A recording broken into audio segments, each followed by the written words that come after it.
big red button that says live. I thought that said live. Live or let live. Live or let die. And that's a that's a good song. It's a I top also three. so bad for people who have to learn English as a second language. Oh, it's a nightmare. Like reading red, living life. Like, why are we doing this? Look, you're not muted. You're not muted. It's amateur hour. Yeah. I mean, it's a nightmare teaching a kid English as a first language because they're like, this is all stupid. Like, I'm sorry, right. you Correct. chose you were born here. There's nothing I can do about it. Yeah, I got nothing for you, kid. Sorry. Diotis in chat says we're live. So hey, welcome everybody. Hi, hello. Yeah, we are live. Live. I am alive. Welcome back. Yeah, still continuing to recover from pneumonia. So you might have been lounging, but your hair certainly was not, sir. That is an impressive mane you grew while away. Yeah. So I guess we can. I'll go over it during the intro. Okay. Who I'm supposed to be, but I just made up a character in my mind. So don't try to guess. You're not going to guess it. And the big news for the pre-show is that some people have already noticed that I finally turned on monetization. So yeah, we already got some super chats. Thank you to who is this? Datus gave us our first super chat on this channel. Thank you. Wow. I guess it's super sticker is what they call these. So $1.11. I appreciate you. Thank you. 111. I'll give you a heart. There you go. And then we got a $10 super chat. John Smith bringing out the bank early. Thank you so much. Said, as promised. You were holding on to it for a while, so I appreciate it. I appreciate all you. Even if you can't super chat, I'm just glad you're here to hang out.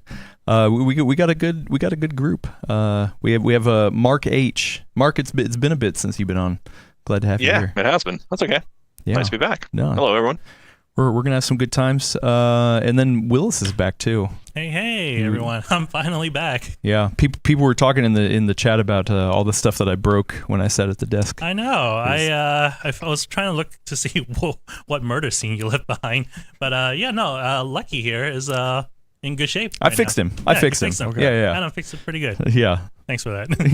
Actually, because I saw on the stream on Discord, people were letting me know what Adam did. I was like, hey, dude, you better not watch the live stream, Willis. And I'm like, I just gotta watch it. And are a bunch of tattletales on over on Discord. Wow, I can't do anything around here without being told on. Jeez. So I know you were feeling a little fidgety at the producer chair. So I brought back the yogurt. Yes, he called. Yeah, we need to put a different switch in there, right? Yeah. Yeah. So I got the was it the linear? Yeah. The probiotic yogurt. I love it. So, You can hear this is for Adam to. Yeah. So you can just fidget that. It's a good fidget. Pretty clicky. Actually, I forgot how much I could just lounge and fall asleep and do nothing when the camera's not constantly on me. I looked over at one point. I was like, I'm gonna have to throw something at him to wake him up. Luckily, Gordon was feeling yelly that day. Oh no, we can't make Adam laugh. This is bad. Yeah, sorry, I'm still recovering a little bit from the pneumonia. So yeah, I've got a little bit of a cough. I've got an inhaler, so I would give you a warning if I need to puff or I'll try to turn away. What's your lung capacity? You're like 30, 35, 40% now? No, it's not bad. Okay. But when I finally went into the doctor, they were like, hey, you're right on the edge to say that we need to send you to the ER because your blood oxygen level was so low. They didn't tell me what number it was, so I can't share. But I've had that before. Yeah, right. Yeah. And I was like, feels about right. Give me something. Just give me something. But I'm doing better. It's lingering. My lungs are weak for a while. So got to get back into fighting shape. So excuse me if I cough a little bit. But yeah, we're here. We're talking about some fun stuff. I really, if you want to know the truth, I said this last week that I took one of my favorite games of all time, Silent Hill 2, got remade, and I really wanted to take some time off, so I decided to get sick, to do that. But really, I just didn't want to do any benchmarking. So yeah, I was like, I'm going to get sick. I'm going to leave the benchmarking to somebody else, and yeah, we're going to talk about that today. We're also team effort. Yeah, team effort. Yeah, exactly. And then we're going to talk to Mark. We've got a lot to dig in on Windows, and I really want Mark's opinions. he needs to guide our way. You need to be the Pied Piper for the Windows people here. It seems like 24H2 going to be a big one. Is a big one? I don't know. It's indeterminate. I guess we'll talk about it. It's the biggest one. It's the biggest one in a while. Yeah. I'm not sure if it's actually that big. Okay. Yeah. Okay. We'll talk about it. Yeah. Fun times. And then there was something else I was going to mention, and We're I taking forgot questions and doing answers. We're turning Q's into A's. Yeah. We always do that. That's Magic. the fun part at the end. We got some good ones. Trick or treat? Trick is the or question. treat. Yeah. I don't know. I can't think now. So, yeah. How are the hamsters doing over there? Hamsters Everything doing good. okay? I am trying to settle and make sure I remember all my steps here in the producer chair and see if anything else you broke, Adam. It's fine. It's fine. Fine. Everything's good. We got all the friends of the show. We got Ziv. We got Davina. We got Dr. Ian Cuttress here. Tech Potato. Hello. Welcome. Hey, he's come to diagnose me. I know. Yeah. I don't think he's that kind of doctor, Adam. I don't know. He could be. Could be. Today could be. That's true. I remember when Halloween. I found out. Yeah. I remember when I found out that doctors didn't always have to be medical doctors. That blew my mind. You know what Yeah. blew my mind is when I found out the vets that you take your dog to aren't military vets also. I thought you had to be in the military before you could treat animals. Okay, yeah. Took me a second. Yeah, that's a good one. That was a weird day. I'm going to go ahead and tell you. It shattered everything of your childhood. I took my sick dog to the VFW and they're like, go the hell away. This is bad. More dad jokes. Funny. coming That's pretty soon. funny. Better Didn't. welcome. Shh, I like it. All right, cool. Also, All right. I think the AC kicked off. So whenever we get settled, let's kick Okay. the AC back on. Time to get. We can run over there and do that now. Nah, it's fine. I can probably be back by the time the music's done. Yeah, it's I I'm thought I fast. turned it on. That's weird. I turned it on. Yeah, when I got in and Roman I might be think it over kicked there. over. Macworld Oh, trying to yeah. sabotage us. Macworld. Macworld's feeling Yeah. cold right now. Oh yeah, there's new Mac announcements. We're not going to talk about. If you're here for hot Mac announcements, go over to the Macworld podcast. They'll talk about it over there. You want a pink iMac? Go to hell. That's what I say. Yeah. Do you want a mouse that you get to charge from the bottom? Go over to Mac. Do they still do that? Is that still a thing? Oh It's yeah. still there. USB-C port, but still there. Yeah, it's USB now, not Lightning. Yeah. Uh, More convenient. I don't know why you wouldn't just use the trackpad on a Mac. It's clearly designed for trackpad. Anyway, different conversation. Well, no, but like, this is around an iMac. I know you can still. They still have a trackpad that's a standalone trackpad. Which I like, but you think most people want a trackpad versus a mouse on a desktop? On a Mac, I do because it's all designed for multi-finger swiping and not Interesting. mouse. Interesting. Yeah. Oh, you should do a poll because I know we got Mac users in here. Oh yeah. Do you use People love the Mac. do you use the mouse or the trackpad, the standalone? I'm curious. Anyway, cool. All right. If the hamsters are good, I think I'm ready for an intro. I wrote it up yesterday, and it's right here. You got this. All right. I'm ready for you. All right. Yeah, you ready? Yep. Go for it. All good? Everyone good? Oh, well, that's what I forgot. Before I start, Hmm. I forgot that was the thing. Elena, I got you a present. I forgot to tell you. Thank you. I guess I haven't seen you or talked to you since then, but at the AMD pneumonia. event. No, yeah. Goodness. I got this nice cup of pneumonia. Here you go. No, Let me just kidding. breathe in your mouth a little bit. No. Yeah, So at the AMD event, they always give you a welcome bag with a T-shirt and whatever. This welcome bag came with AMD socks. So, yeah. I can't talk about the quality of these socks. You're gonna have to judge that for yourself. Those look but like they They would be also too look small for weirdly you. small. they're oddly small. It says they're made using the finest combed cotton sourced from the southeastern United States. 75% cotton, 21% nylon, 4% spandex from the Sock Club. Is it one size fits many, or It does not even say that. No. It doesn't say looks- sizing at all. The problem Way that too made in small. America. There's the there you go. Yeah. So I mean, I'm not gonna. I have no idea what size your feet are, but my feet will definitely not fit in this. So I think they'll fit me, but dang, those are really small for Yeah. what I would guess is the target audience for that swag bag. so It was a lot of dudes at that event, like almost exclusively. I'm just saying, Yeah. well, there you go. the average shoe size would be much larger than I would think compared to those socks. I still think you should. So yeah. I still think you should do a review of the Intel versus AMD socks. Maybe a short. We should do a short. I got some. That's a good short I have some content. Twitch socks. I think I might have Patreon socks. Yeah, I have socks too. There you go. Yeah. I have a pair of Optimus Prime socks. Funky socks. Ooh, Optimus Prime. That's pretty fun. Yeah. And coffee, yes, I do want to get Roman from Macworld on at some point on the show. Yes, 100%. We love Roman. Yeah, Roman's awesome. Great. I think there wasn't enough announcement this week to really do anything. So yeah, they didn't even have like an actual like event. They just released some products. I don't know why my screen keeps going black. That's so annoying. Well, it's a laptop. 24H2. Yeah, maybe. We'll I don't get know. there. There we go. That's the first question I'll have from Mark. Well, why is my laptop sucking? Actually, mine goes black every so often too. I thought it was the dock. Maybe it's 24H2. I don't know. I don't know. It just barely started happening. I had an update yesterday, and mine goes black every hour or so. It's so weird. Anyway, I will. Yeah. Okay. All right. That's enough for the pre-show. I think we should get into it. Willis, are you ready? I'm ready. Let me stop doing what I'm doing here. I'm just trying to mess around with settings and find my notes. Here we go. All right, okay, here we go. In this episode of The Full Nerd, Arrow Lake and Windows updates are upon us. Ooh. I should have made it Halloween themed.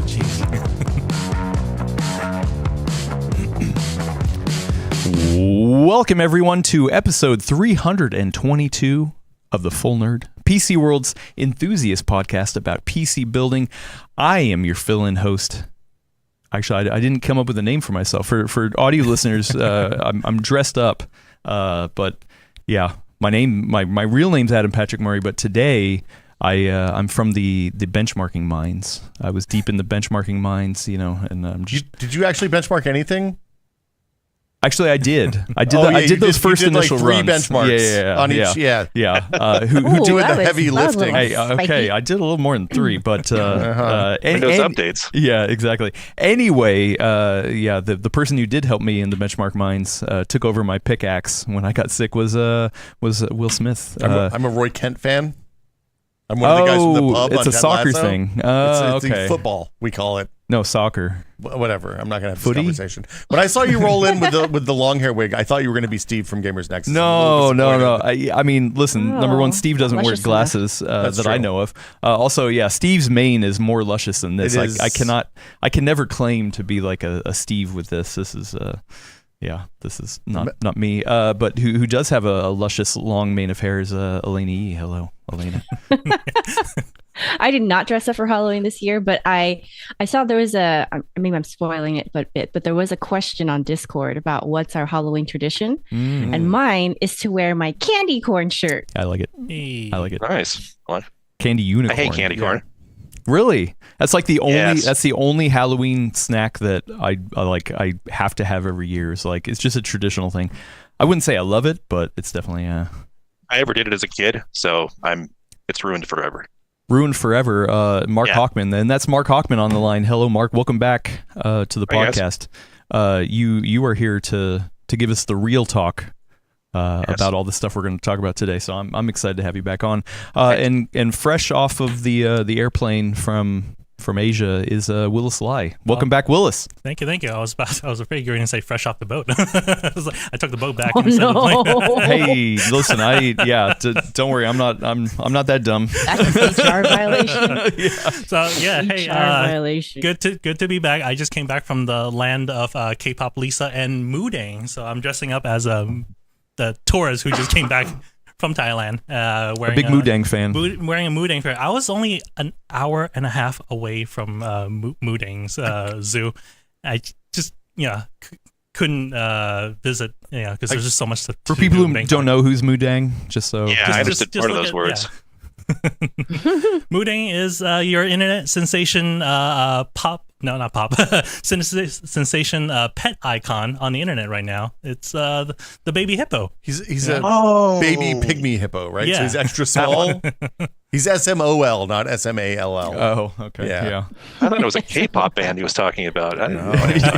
Yeah. Mudang is Mudang is the hottest new act. the hottest out new of, act in I K-pop. feel like Mudang is more popular than some K-pop groups right now. Oh, I'm sure. It is. Yeah. Oh, I'm sure. Yeah. He's safe to Google, so you can Google Mudang and Very see what's cute. up. Moodeng. Yeah, he's very, Mudang. very cute. The internet is obsessed with him. rather. Internet is obsessed with this little animal. They should be obsessed with the full nerd, but that's fine. We got a lot of good topics here today. Arrow Lake, aka Core Ultra 200S reviews are live, and then we're also going to talk about Windows updates. So got a lot of good stuff. Let's dive into it, shall we? I have a box here. I did actually buy a retail version of Arrow Lake because Intel sent us the Ultra 9 and the Ultra 5.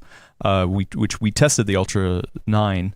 I haven't got around to the Ultra 5 yet, and then I had to buy online the Ultra 7. So I do have a retail box. It's not as blue as it used to be. It's mostly black and then very blue not accents. Yeah.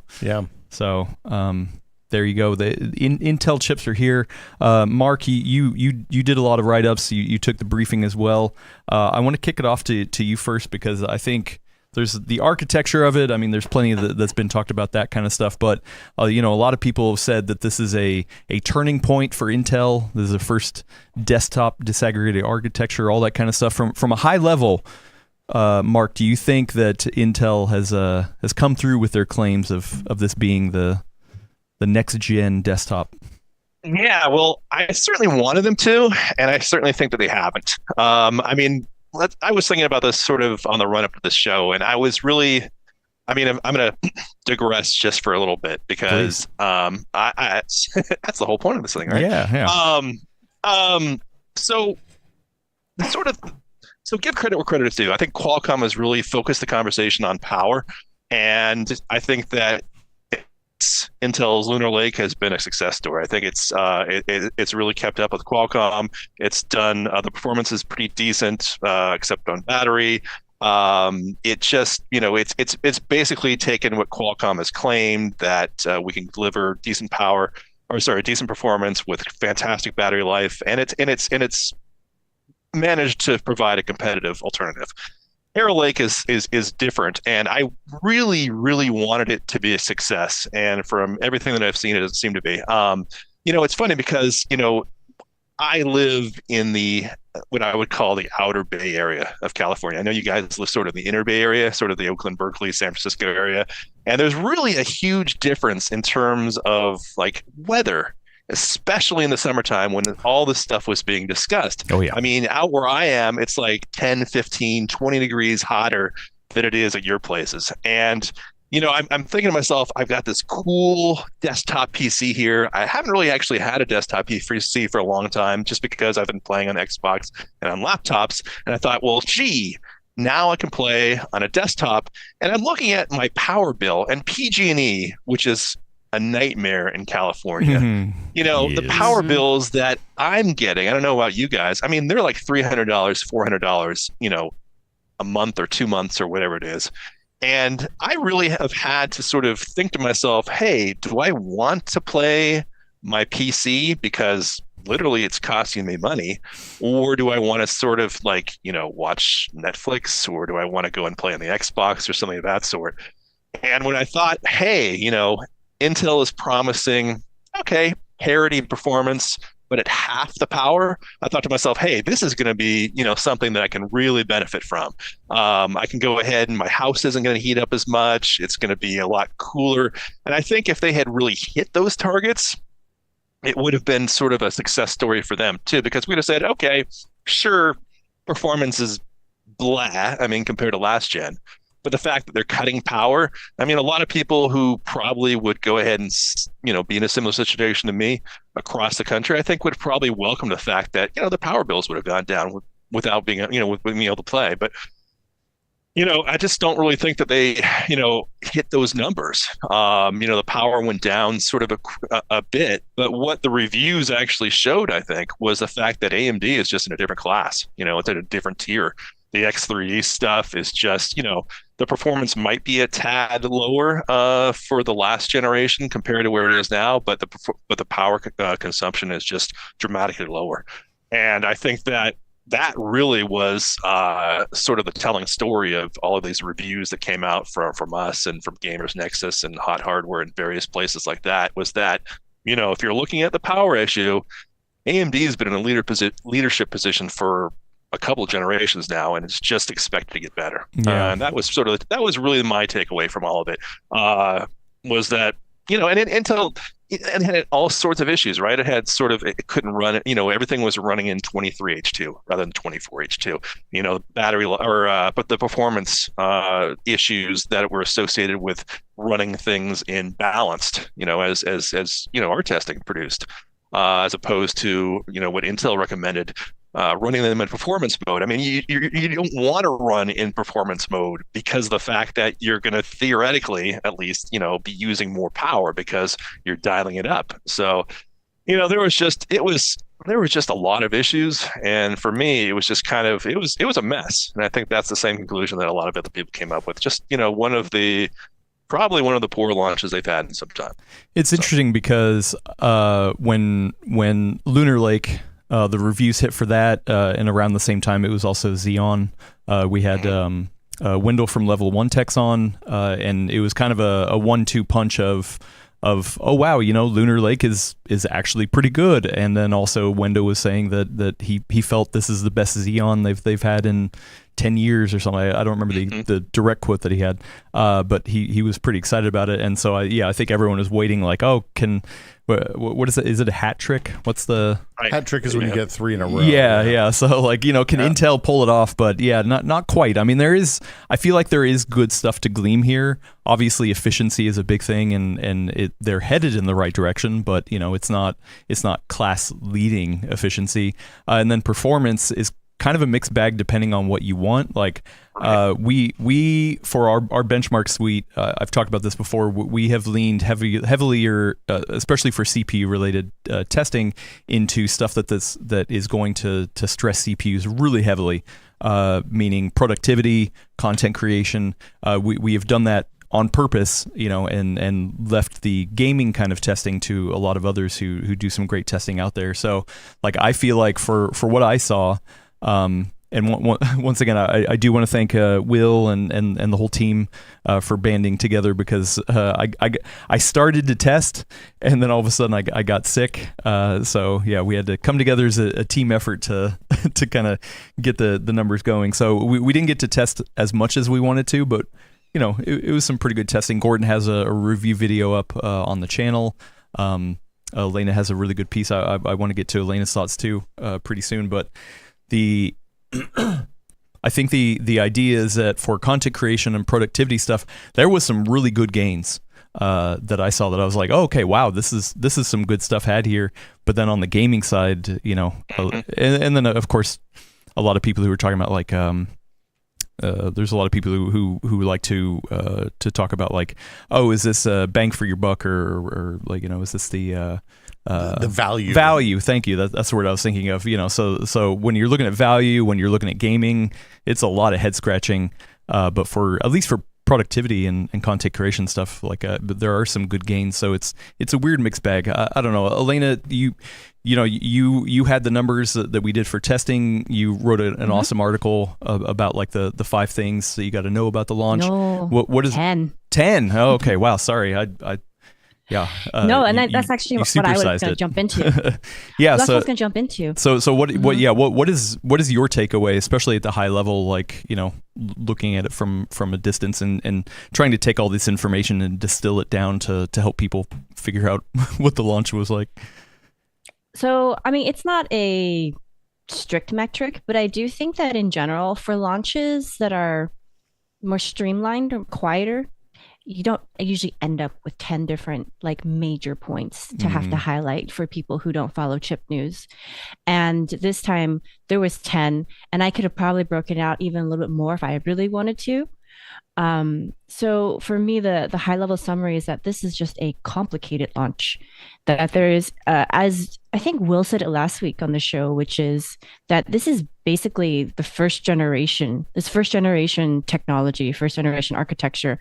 And so I felt like there are at least some echoes of what it was like when we first saw Ryzen appear, like 8 years ago at this point. Oh, yeah.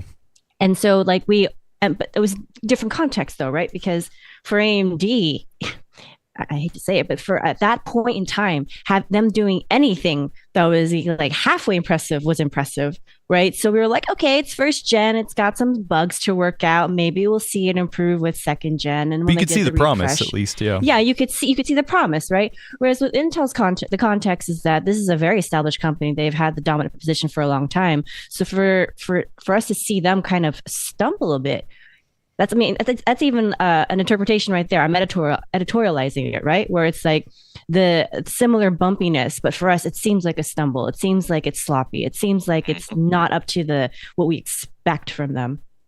And so I think my personal opinion looking at all this is that I am not quite as agitated as the internet is. I'm usually not. I mean, yeah, I would say that. I'd say all of us. Yeah, most of us are not. We're not. But I can see why there would be this kind of, furor and just a lot of energy around it, because the gamers have a lot of energy, but not necessarily always the most grounded perspective on things. I think because they see it like a video game, they just want to see like a big boss fight and have like a big dramatic finish to everything. Whereas, if you really looked at it, like you were saying, with the content creation numbers, there's a lot to still like about this chip. Does it blow your socks off across the board? No. Are there definitely some questions about what's going to happen with Windows optimizations? Yes. But it's nothing we haven't seen before when something new kind of hits. And I think it's just that people want so badly to it always be like a knockout, fight, like a big dramatic MMA match or boxing match, that they're kind of manufacturing this whole like, I'm so disappointed. This is so terrible. How could Intel launch it? It's like, well, to channel Gordon a bit, they have to launch something. Like that's just how their business works. They can't just hold things. Also, like it's like I don't think the promise of Ryzen was very apparent. It was like, oh my God, you got double the cores for half the price. I don't remember exactly, but it was like double the cores for half the price. Yeah, and it's just like you definitely like can see there was teething issues, but like the promise was like so exciting. Like I don't think the promise here is as exciting, but I still think it's in the right direction. Right, efficiency was like huge. Their talking points, and sure they probably didn't. They definitely didn't hit the efficiency claims I think they were putting out there generally, but I mean this is the first gen of a disaggregated architecture. There's promise of being able to kind of do unique and different things with that. So like yes, there's teething pains, but also like I think it's a step in the right direction. Well, there's also teething pains that people don't care as much about for the vocal minority on the internet, right? Like when you could say that you're like, oh, I just got an insane number of cores and threads for an insane price, especially because Gordon loves to bring up was it that Broadwell chip that was like $1,700? $1,723. Yeah. Yeah, I was like, I know the number now because he mentions it so often. And then we went to was it $500, $600? I forgot the launch price for it, but it was less than half. Yeah. It was less than half. And so I think that kind of promise, people are like, oh, we are definitely willing to give you a pass because this is exciting to us. When you talk about power efficiency, for most people who are at home and doing like entertainment type stuff on it, that's usually not what they're thinking about. Well, okay, so I care about power efficiency a lot. I just looked at my PG&E bill, and between transmission and generation rates, the cheapest I can get power for is 42 cents per kilowatt hour, and the most expensive it gets from like 3 p.m. to 10 p.m., I think, is 72 cents per kilowatt hour, right? It is expensive. I'm going to stick with the Ryzen 7800. Like, there's no 7800X3D is the sweet spot for the way I use the computer. 8 cores is enough. The X3D perf is there. And also, this launch felt, having spent a lot of time hands-on with this machine over the last week and a half, 2 weeks, this machine felt janky in a way that Intel launches very rarely do, right? Like, there was stuff with power profiles where I think a lot of people, I think Steve and Wendell both talked about power profiles being weird unbalanced. It's even weirder when you run to the most efficient setting.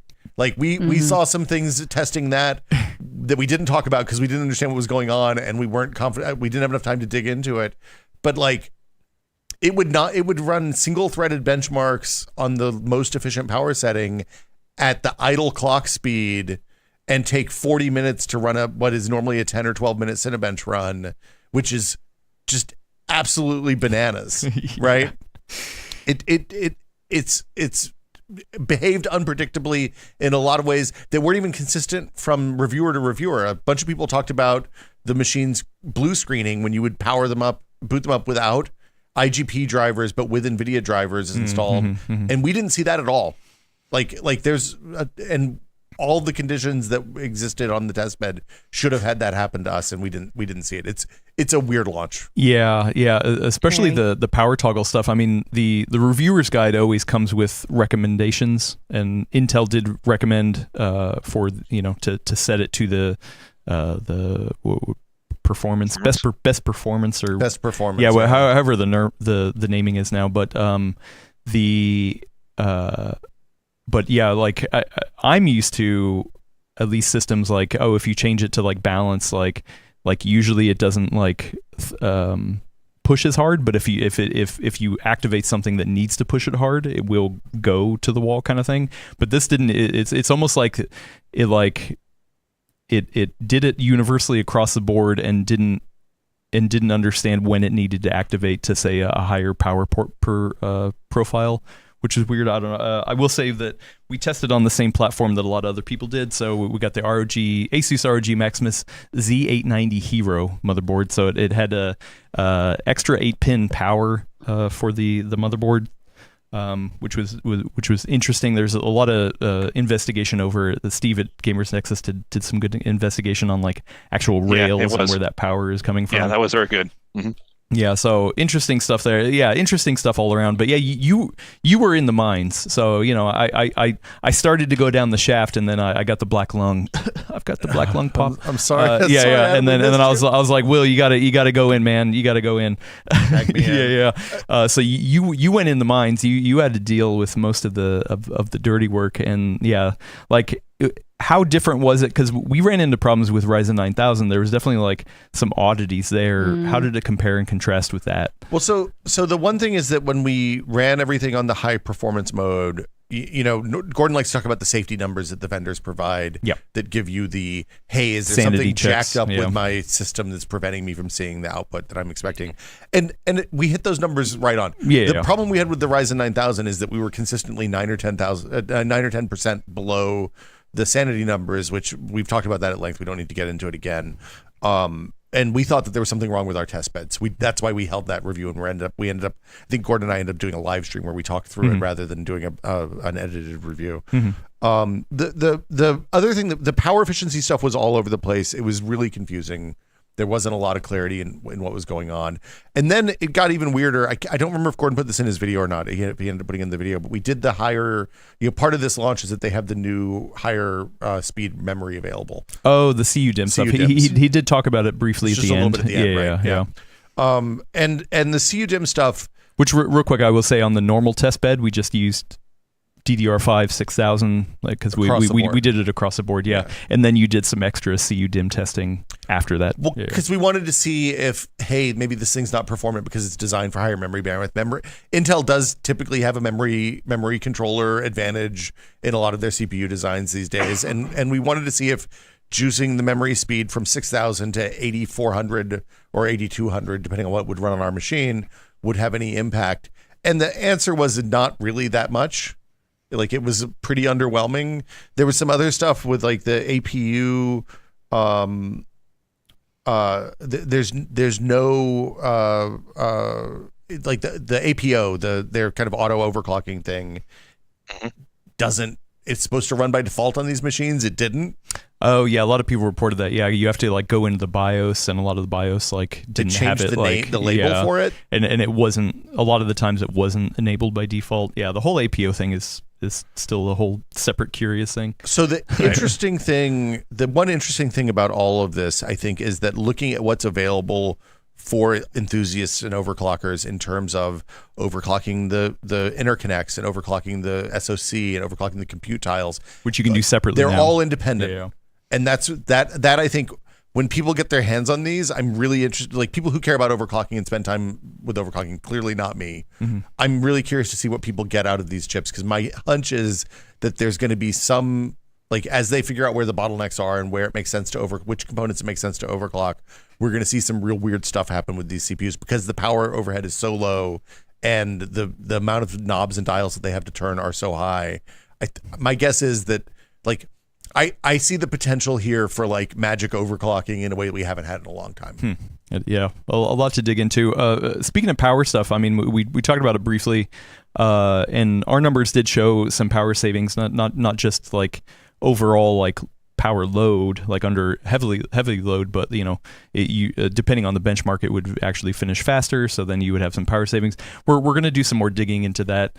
So obviously there is power efficiency, but I mean those first Intel slides were like very efficiency is the king here. Yeah. Yep. And so actually one thing we did right at the end, we didn't have for the review video, because I actually did this last Thursday when I popped in. It was the first time I came back into the office. But there was one specific claim saying, hey, on Cinebench 2024 running the 285K in 125 watt mode will turn in the same score as a 1400 K in 253 watt. So you're essentially saying, hey, it'll turn in the same score at half the power. So we actually didn't do that for the review, but I did come in and just run that real quick. I mean, I didn't. The NT Cinebench, I assume, not the 1T? It was the NT. Yeah. Right. So we don't have I wouldn't call these official numbers. I didn't do like 3 runs, and you know, I just kind of quickly fired it up just to kind of test. And let me find the numbers, because I had them in my notes somewhere here. But it wasn't 1-to-1. But yeah, setting the 285K to half did turn in a score. Oh my god, I should have marked this down.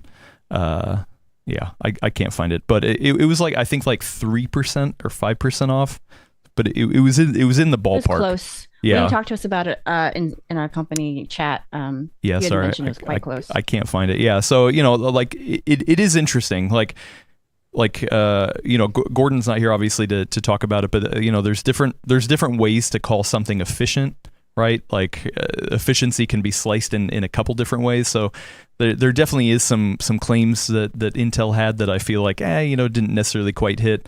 That one hit pretty close, you know, with it, and that's I mean, that's kind of impressive to think, you know, but it also made me think of, okay, this just sounds like eco mode when Ryzen 7000 came out. That was an easier thing to comprehend, because I think it was like, hey, no, this is literally a toggle that you can toggle in the BIOS to say, hey, eco mode, and you're running in a lower wattage and you're turning in similar scores to what Ryzen 5000 was, which, you know, like depending on what you want to do with your chip, that can be impressive for some. I mean, I think Gordon, I'm not going to speak for him, but I think he'd be like, okay, well, why the hell would you do that? You know, kind of thing. But there are definitely people who do that. I mean, I do for my small form factor rig. I will intentionally throttle because it's a low profile cooler and I don't want to generate a ton of heat. And obviously, so there's I feel like there's more to dig into for sure with the power stuff. But yeah, between the power profiles and the bold claims that don't quite seem to line up that Intel had, yeah, it's been a curious launch for sure. Well, one of the things that we've talked about is the fact that this is a first generation architecture, and I'm not sure how much leeway we want to give Intel in this regard. I mean, if you look at where Meteor Lake was and the power consumption they had versus Lunar Lake, I mean, Lunar Lake is clearly head and shoulders over Meteor Lake. Oh, yeah. And so if you think to yourself, hey, you know what? If this is first generation. If Arrow Lake is to Meteor Lake as Lunar Lake is to Panther or something of that sort, I'm not sure exactly good point. what it's going to end up with the next time. Then yes, I mean, maybe we're looking ahead towards, hey, we're going to see some real significant power savings in this next gen. Although if you look at it and say, hey, look, Intel's had 2 generations of the mobile. Why didn't they just adapt what they learned on the mobile side of things into the desktop? Which I know there's parallel development tracks and so forth. Then you think to yourself, hey, these guys really didn't deliver. So it kind of is. It kind of depends on how much credit you want to give Intel, how much leeway you want to give them. I do think that we are on a track towards significant power reduction in desktop. But again, should they have hit it in this generation, especially the promises they made? I kind of think they did, and they fell short. So, but again, what you're talking about was the weirdness we saw with the Cinebench. Sorry to interrupt you. Well, and once again, I mean, for the past number of years, when 13th gen came out, 14th gen came out, for 14900 KS, I mean, people were like, oh my God, look how much wattage, it'll suck down. And Arrow Lake can suck down wattage if you need it to as well. Like, it's not just, across the board, the most efficient thing, but like it's definitely they're on the right track. I feel like the pendulum is swinging the right way, even though it's not fully there yet. So I just think it's also interesting, kind of conceptually, the idea of saving CPU power on desktop, because what's going to happen is NVIDIA is just going to roll out an even bigger GPU that sucks up whatever wattage. I was going to make too. Exactly. Yep. So like at the end of the day, the budget. Are we just buying? Is Intel buying Jensen more watts for the 5090? There you go. And probably. Well, and then maybe if the GPU prices go up, you can spend less on a CPU cooler, and then spend more on GPU. Yeah. There you go. Eventually, we're just going to put the CPU right in the video card, and that's the whole computer. That's where we're going. You just dedicate it. If you want to play games, it'll be a kilowatt of power. Yeah. There you go. So I mean, once again, Gordon took all of our numbers that we ran. Did a really good summation of how he saw the numbers. Like I said, we dove more into the actual content creation and productivity tasks versus the like gaming stuff. We do some light gaming, just to kind of double check numbers, but there's plenty of other people who do awesome gaming testing over there. Well, And then obviously, I mean, the chips haven't launched yet, but then AMD came out and was like, oh, by the way, 9800 X3D, we're just going to leave this here. Well, and I mean, look, you don't test things in the future, right? Yeah. But Microsoft's already released a patch for 24H2 that supposedly has some thread scheduler improvements for, I assume, just these new chips, but maybe it also applies to all the disaggregated chips. This feels raw and new in the same way that Zen 1 did. And even think about how rough even Zen 2 was for AMD. It took them a good 2 generations to get to the point that this is like an undeniably that you're doing more than just getting a whole boatload of cores, right? Mm-hmm. And I think we're in the same situation here. I think it's going to take them a minute to work out the kinks and all that. Well, I got a good question from Dr. Ian Cuttress. I'm going to go around the table here, but I'm going to start with you, Mark. He asked, are Arrow Lake's problems the architecture, the manufacturing, the packaging, all the above? Where would you point Intel's problems? That sounds like a question we'd ask you, Ian. Yeah, that's an Ian question.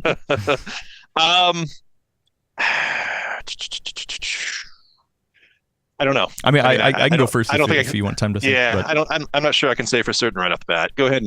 I'll just react to what you're saying. For me, I'll say a lot of what people have said, at least during the reviews, and this is not just for Intel, AMD as well. A lot of reviewers that I saw were like, oh, look, Intel came out with these numbers, and then these are the numbers we got, right? So there's definitely that, still it seems to be that problem of, hey, here's what you come out with your slide deck and promise all these numbers, and then here's what we get in reality.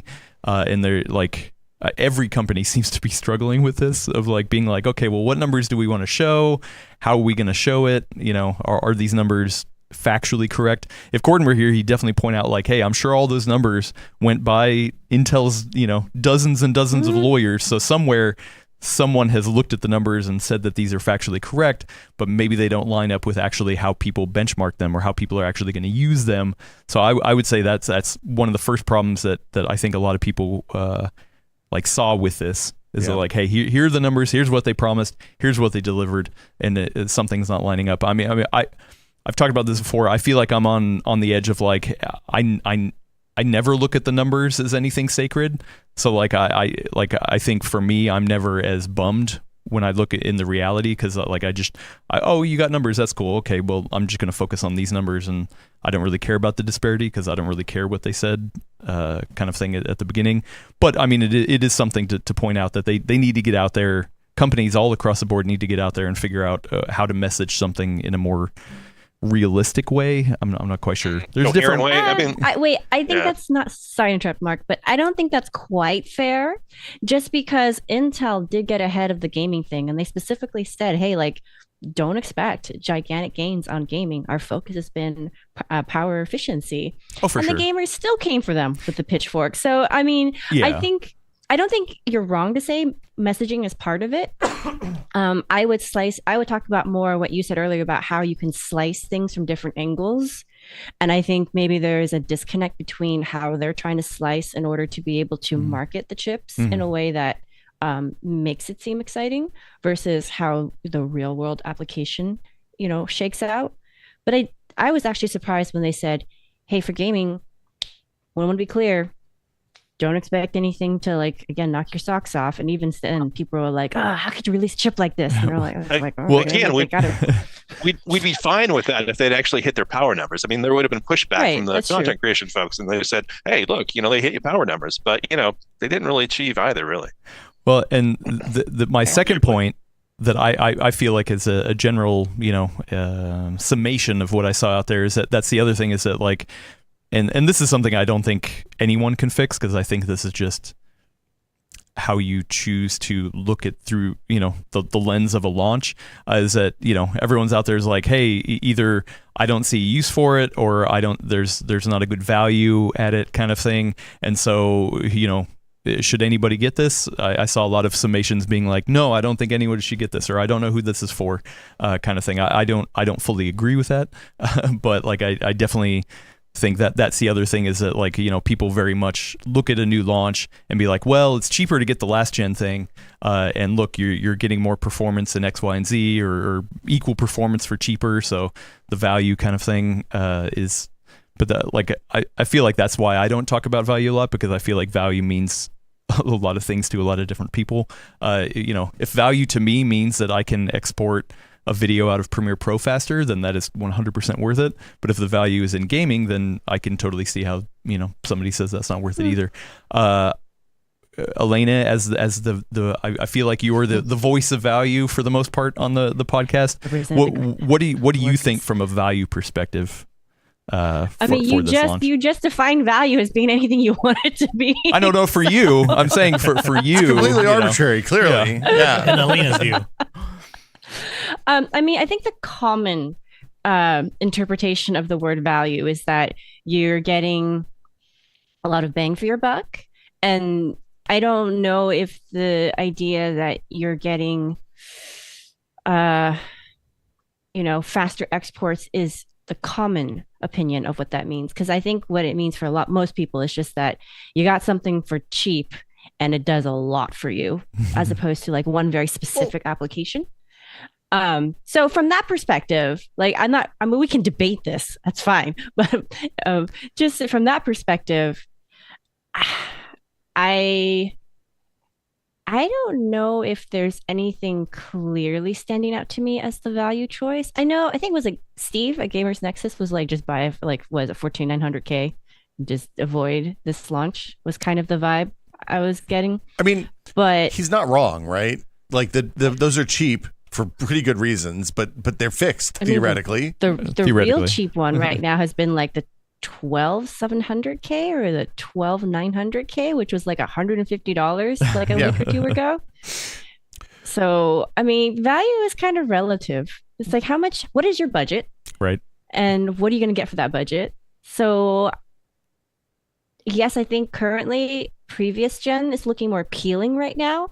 But the big thing I'm waiting on is to see how AMD's upcoming launch of their new X3D chip is going to look. Because that could change what the advice from my end would be. Well, the other interesting thing about the value perspective is that AMD with AM5 has the advantage on that side, just because you know that there's future on that chipset and that motherboard and that socket. And Intel's long history of doing a new chipset and a new socket every time they roll out a new CPU kind of bites them in the ass here when they have an iffy launch. You know, AMD rolls out an iffy launch. You're like, the next one will probably be better. I'll just replace it when it's 2 generations down the line when it's cheaper. That's not going to be an option on these Intel motherboards. You're buying a $500 Intel motherboard for these CPUs that's going to go in the e-waste in when you upgrade that machine. I mean, there's been rumors that this could theoretically be the only launch on this socket. I don't know. Mark, have you talked to Intel? Is there any official statement on how many generations? They have not said a word about it. That has been asked twice now that I can remember, and that has not been. They have specifically not answered that question. I mean, I think from you can essentially recycle the cooler, right? Because I mean, you can use the same cooler as you used on the previous generation, so that saves a little bit of money, but not what you need new people hardware. are looking for. Exactly. Hardware. Yeah, there are. Right. I will say there are some new coolers out there. Like Asus sent their new Ryujin. I can't remember the exact model number, but they did some testing because the new Arrow Lake has different hotspots compared to Raptor Lake. So it slides up. I think. But but it still can support. Yeah, so you can theoretically still use the same cooler, and supposedly the ILM. I wanted to do more testing on the ILM too to see the if the actual IHS like is getting more even coverage like or not. That kind of stuff. So maybe that's a follow up thing. But can I ask Elaine a question? Oh. I just want to ask, speaking of the value side of things, it seemed like there was a discrepancy, sort of a sharp jump between the 265K and the 285K, because I mean, you go from you're 394 to 589. So I just wanted to see. Actually, I was curious, since we were talking about value, what your thoughts on that were. I mean, the pricing, if I recall right, the MSRP pricing hasn't changed. I think that was it's about 602 last time, right? Yeah, hasn't changed a lot. I think for each tier. My opinion after years of AMD spoiling the crap out of us is that for Intel, I usually tell people, unless you really absolutely have to have it day one, give it a little bit of time, let the prices like chill out, because they usually do chill out after a little bit now. Before they used to hold, but with the competition, which is a great thing, that's not the case these days. Yeah, I would actually say now more than ever, launches are like, people seem to be really soured at launches, and I really want to like start templatizing like, hey, let's come back in 3 or 6 months to do a re-review, because things are going to be way different. You never want to buy now on future promises, at least that's my stance on things. But I do think, Ryzen 9000 is in a different place than it was at launch. I'm sure there will be updates to this, no guarantees, but I assume 3-6 months later the numbers are going to look even different. I assume the X3D launch is going to cause chaos in pricing on this launch. Yeah. Exactly. 2 weeks after. So I feel like that's the other thing too, is that like I feel like maybe a lot of people who were used to going out and buying the hottest new thing, it's not as easy to do that anymore, because it's just like, at launch things are just seem to be really wonky. So maybe the new norm is be like, you know what, let's wait 6 months, see where it stands. It's kind of like gaming too, right? Yeah. I was just gonna say, exactly. It just feels like we've moved into day one patch vibe for hardware, which is wild to me. Yeah, nothing's already seen reactive pricing from AMD too. So they've already cut their prices. I want to shout out Technorama, who made an incredibly cogent point on the power conversation a minute ago, which is to remind us that idle power draw on the 285, well, they said 25%. Looking at our numbers, it's closer to 30.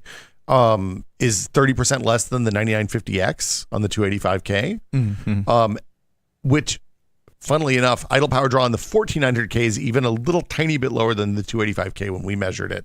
Intel's always been really good at idle, and that's where like 80% of most people's computing lives, is at the cores just basically parked doing very little while Windows runs in the background, and maybe you're scrolling a web browser or something like that. So, like, if you really care about power, like that's probably the most important thing of all, unless you're actually doing heavy compute loads, which most people don't do. Yeah. Good point. I like that. Who was that? Who said that? Well, I scrolled down, so okay. it's Yeah, gone. okay. It's Techno. Good job, Techno. Techno retro. No, I don't know. It's gone. Yeah. Okay. Yeah. Yeah. Technorama. Technorama. I like it. Yeah. I'm curious to. I mean, people have been in the chat chattering about this stuff. So I am curious to see. I mean, obviously the narrative out there right now is that it's ranging anywhere from it's a failure to it's meh, and that sales numbers are horrible, or I did look on launch. I was able to buy this Core Ultra 7 because they did not seed this for review, and both on Newegg and Amazon I actually didn't see Ultra 9s for sale. I don't know if it sold out or if it didn't have a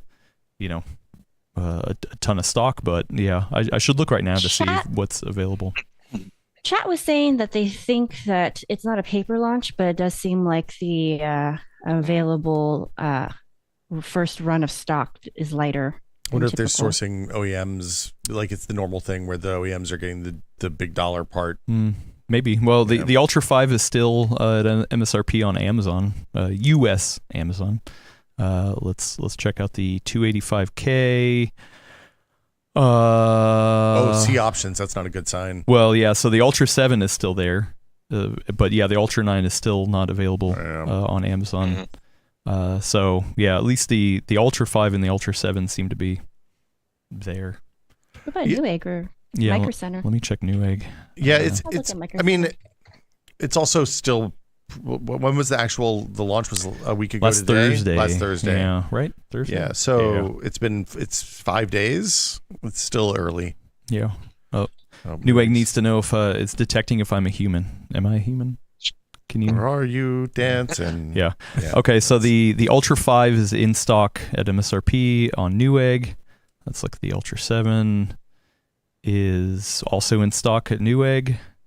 Let's look. Maybe they're doing everybody a favor, because I honestly don't. There's not a lot of people that should be buying that 285K unless you just want to burn money. Yeah, and the Ultra 9 is just not even showing up in search. So it is sold out at the Tustin Micro Center. The 9 available in 285. Yeah, K. Okay.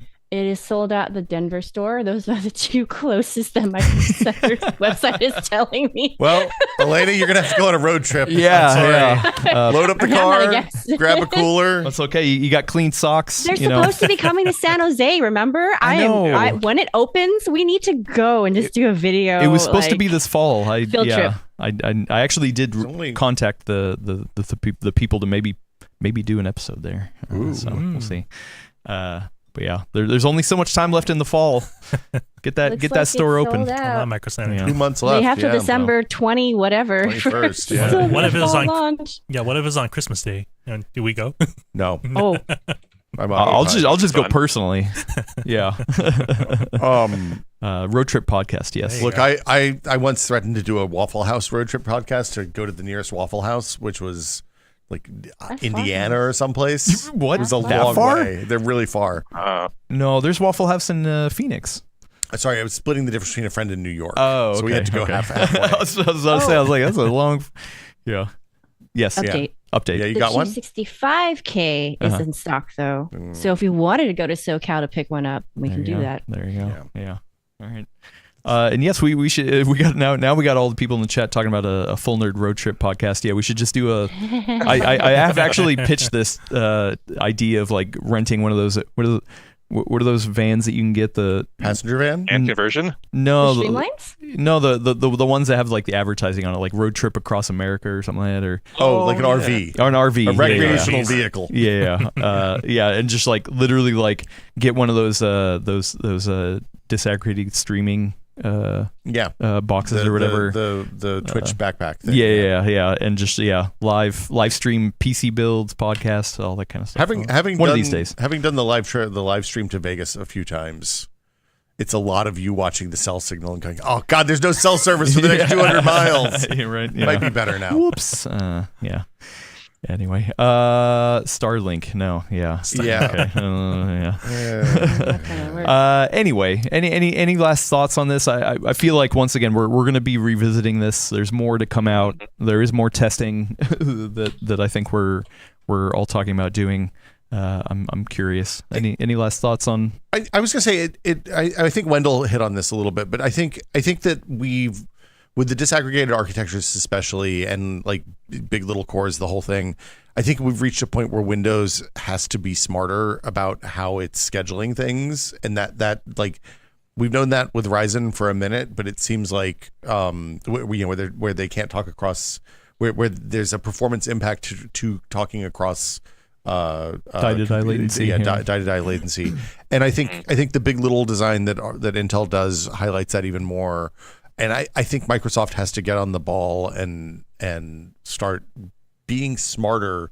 Like I don't think we can rely on Intel to do APO and AMD to do their own thing, and trying to use Process Scheduler to park the cores you don't want used when you're playing games and all that. It's all too fiddly and it's all too complicated, and Windows needs to be smart. Linux has done this for years now. Like there's no reason we can't do this on the Windows side, except for that Microsoft is too busy supporting bazillions of old PCs. But that stops being a problem next year. So, it's time. Yeah. It is time to talk about Windows. But real Good quick segue. Yeah. I'm sorry. I'm gonna block this segue because we do have a couple super chats. I want to cover. Friend of the show, Mike Quinton, gave us two $20 super chats. Thank you so much. It's spooky super chats. I don't know. Said enterprise customers like Microsoft Recall and AI auto training can home user either delete it or go with the register, turn it off? Is it hard coded into Windows? We're going to talk about that in a second. I don't know that enterprise customers do like Microsoft Recall. Also, that's a big jump. Yeah, but anyway. Gave us another super chat and essentially said the same thing. So you said it twice. Thank you so much. Let's move into Windows, because Windows is a big part of this, not just from a hardware perspective, but I mean, we all use Windows here. We love Windows. You finally converted to a Windows machine on this. I was going to give this back to you today, actually, because go back to your iPad. Go back to your iPad. It's feeling lonely. Yeah. So, Mark, you have done some awesome coverage. You have always done awesome coverage on Windows. I feel like you're PCWorld's Windows guru, for lack of a better term. So I'm gonna call you that. We got a couple things to talk about here. There's Windows 11, Windows 10, AI, all this kind of stuff. First thing I kind of want to go over is that Windows 11 24H2, you did an awesome article. I think I linked to it in the description. If not, I will add it. Talking about the new features in Windows 11. You called out 5 big changes that you really like specifically. So just from a high level, can you go over some of the stuff in this new update and talk about what you like, what you don't like? Let me just actually put that on hold just for a brief second, because Sure. Will made a point that I wanted to address, and I thought it was a good one. It's the fact that, Windows needs to sort of adjust for the different architectures that are coming out now. Mm-hmm. The only thing I would say in response to that is that the architectures themselves are changing quite a bit. I mean, look at Qualcomm, for example.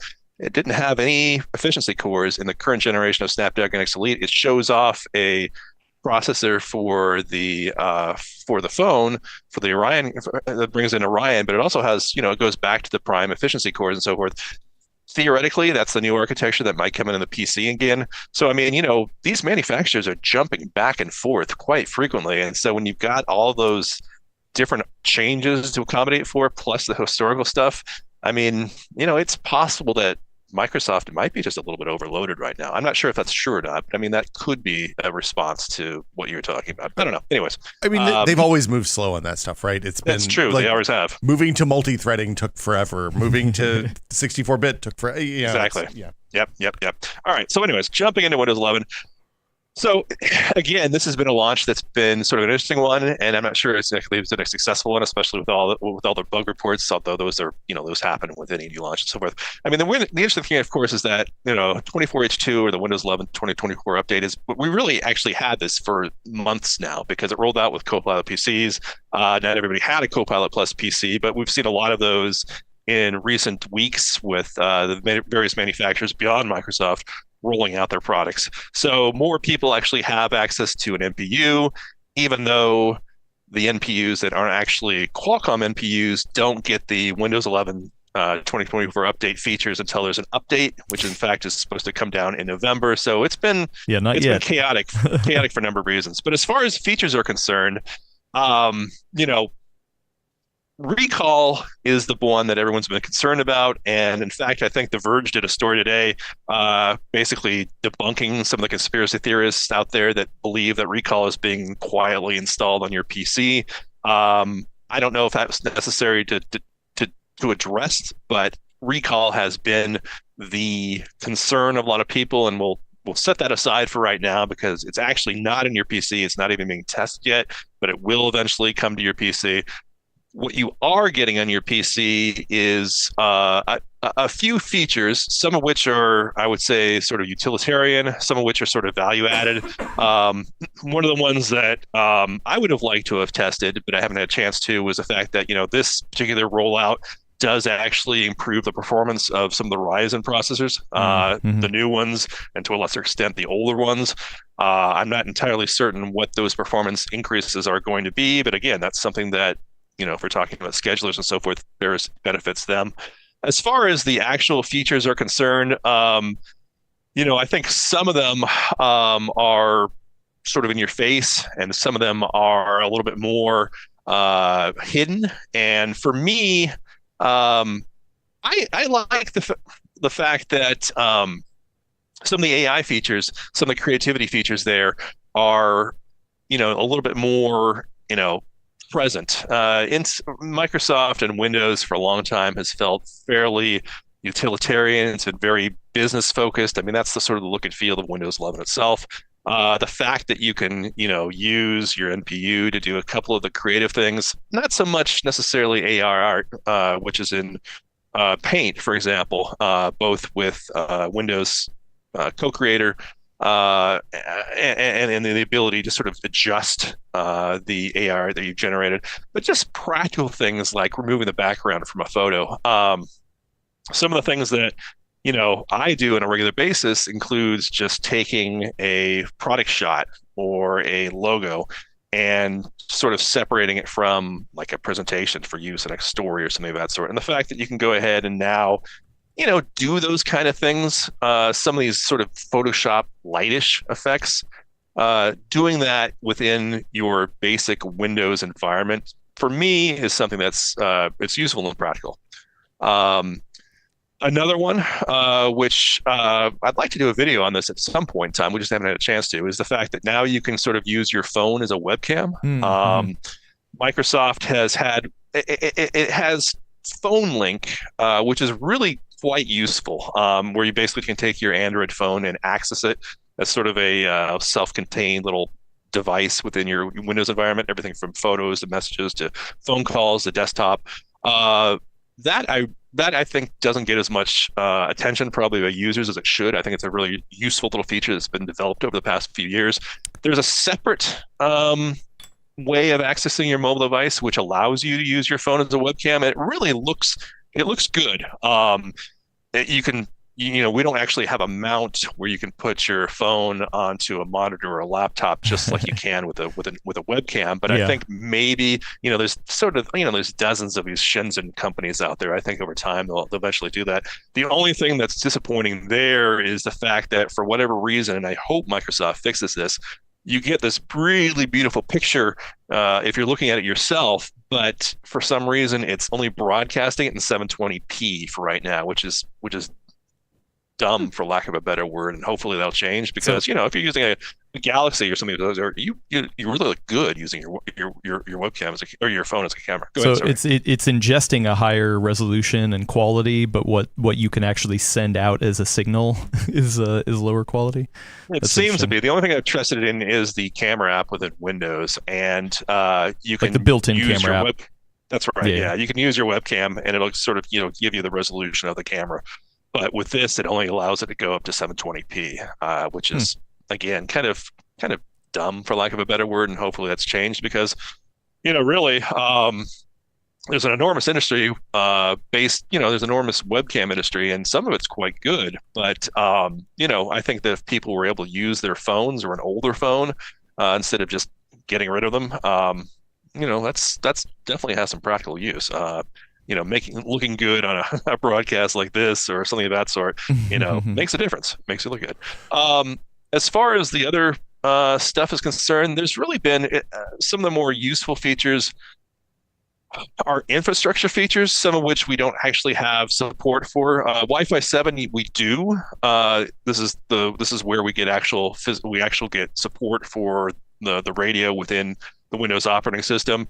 The corollary to that is that we're supposedly getting 80 gigabit USB 4 or USB 4 V2 as they're calling it. Oh, wait, who's calling it that? Is it the USB consortium or is that Windows? Right now it's nothing from a formal standpoint. The USB consortium has referred to it as. I'm not sure if we're going to see devices use that term or not. That would be so funny. At this point in time, I don't even worry about like USB 3.2 Gen 2. I just call it like 10 gigabit USB because that's just I know, but this is second gen 80 gig. This USB 4 is 40 gig. This is 80 gig. Second gig USB 4 is 80 gig. Okay. Yes. Okay. Right.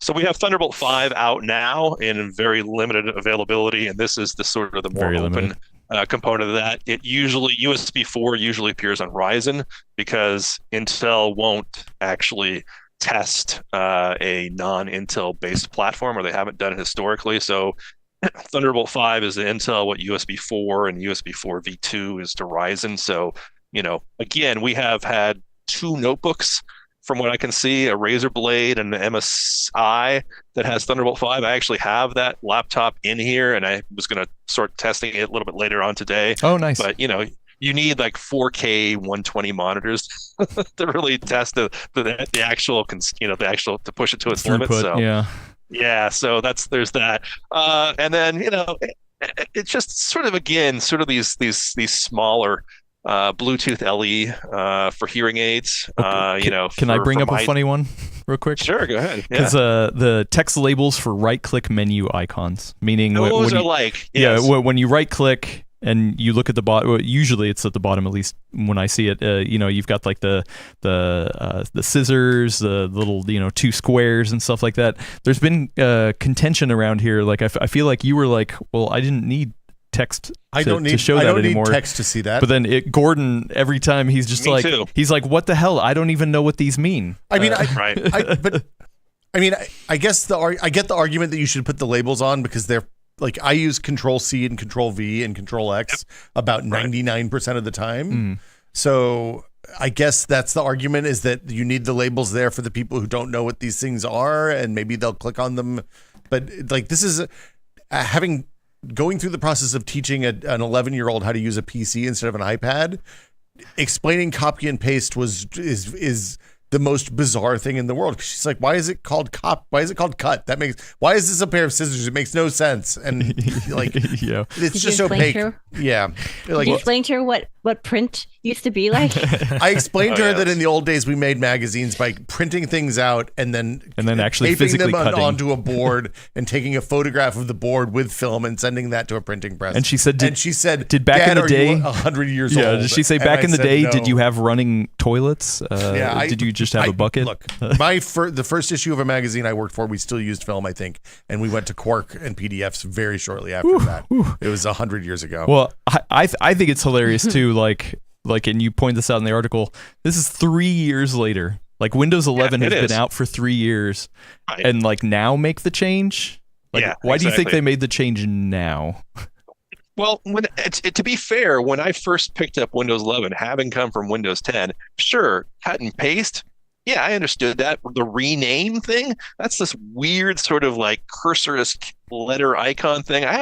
Honestly, I mean, I know I'm not the smartest, person, the brightest bulb in the world, but I mean, don't sell yourself short. I was just like, dude, I mean, why in the world would you not just spell it out for the dummies who are coming this for the first time? And again, Windows 10 expires next year. I mean, which I do want to get to.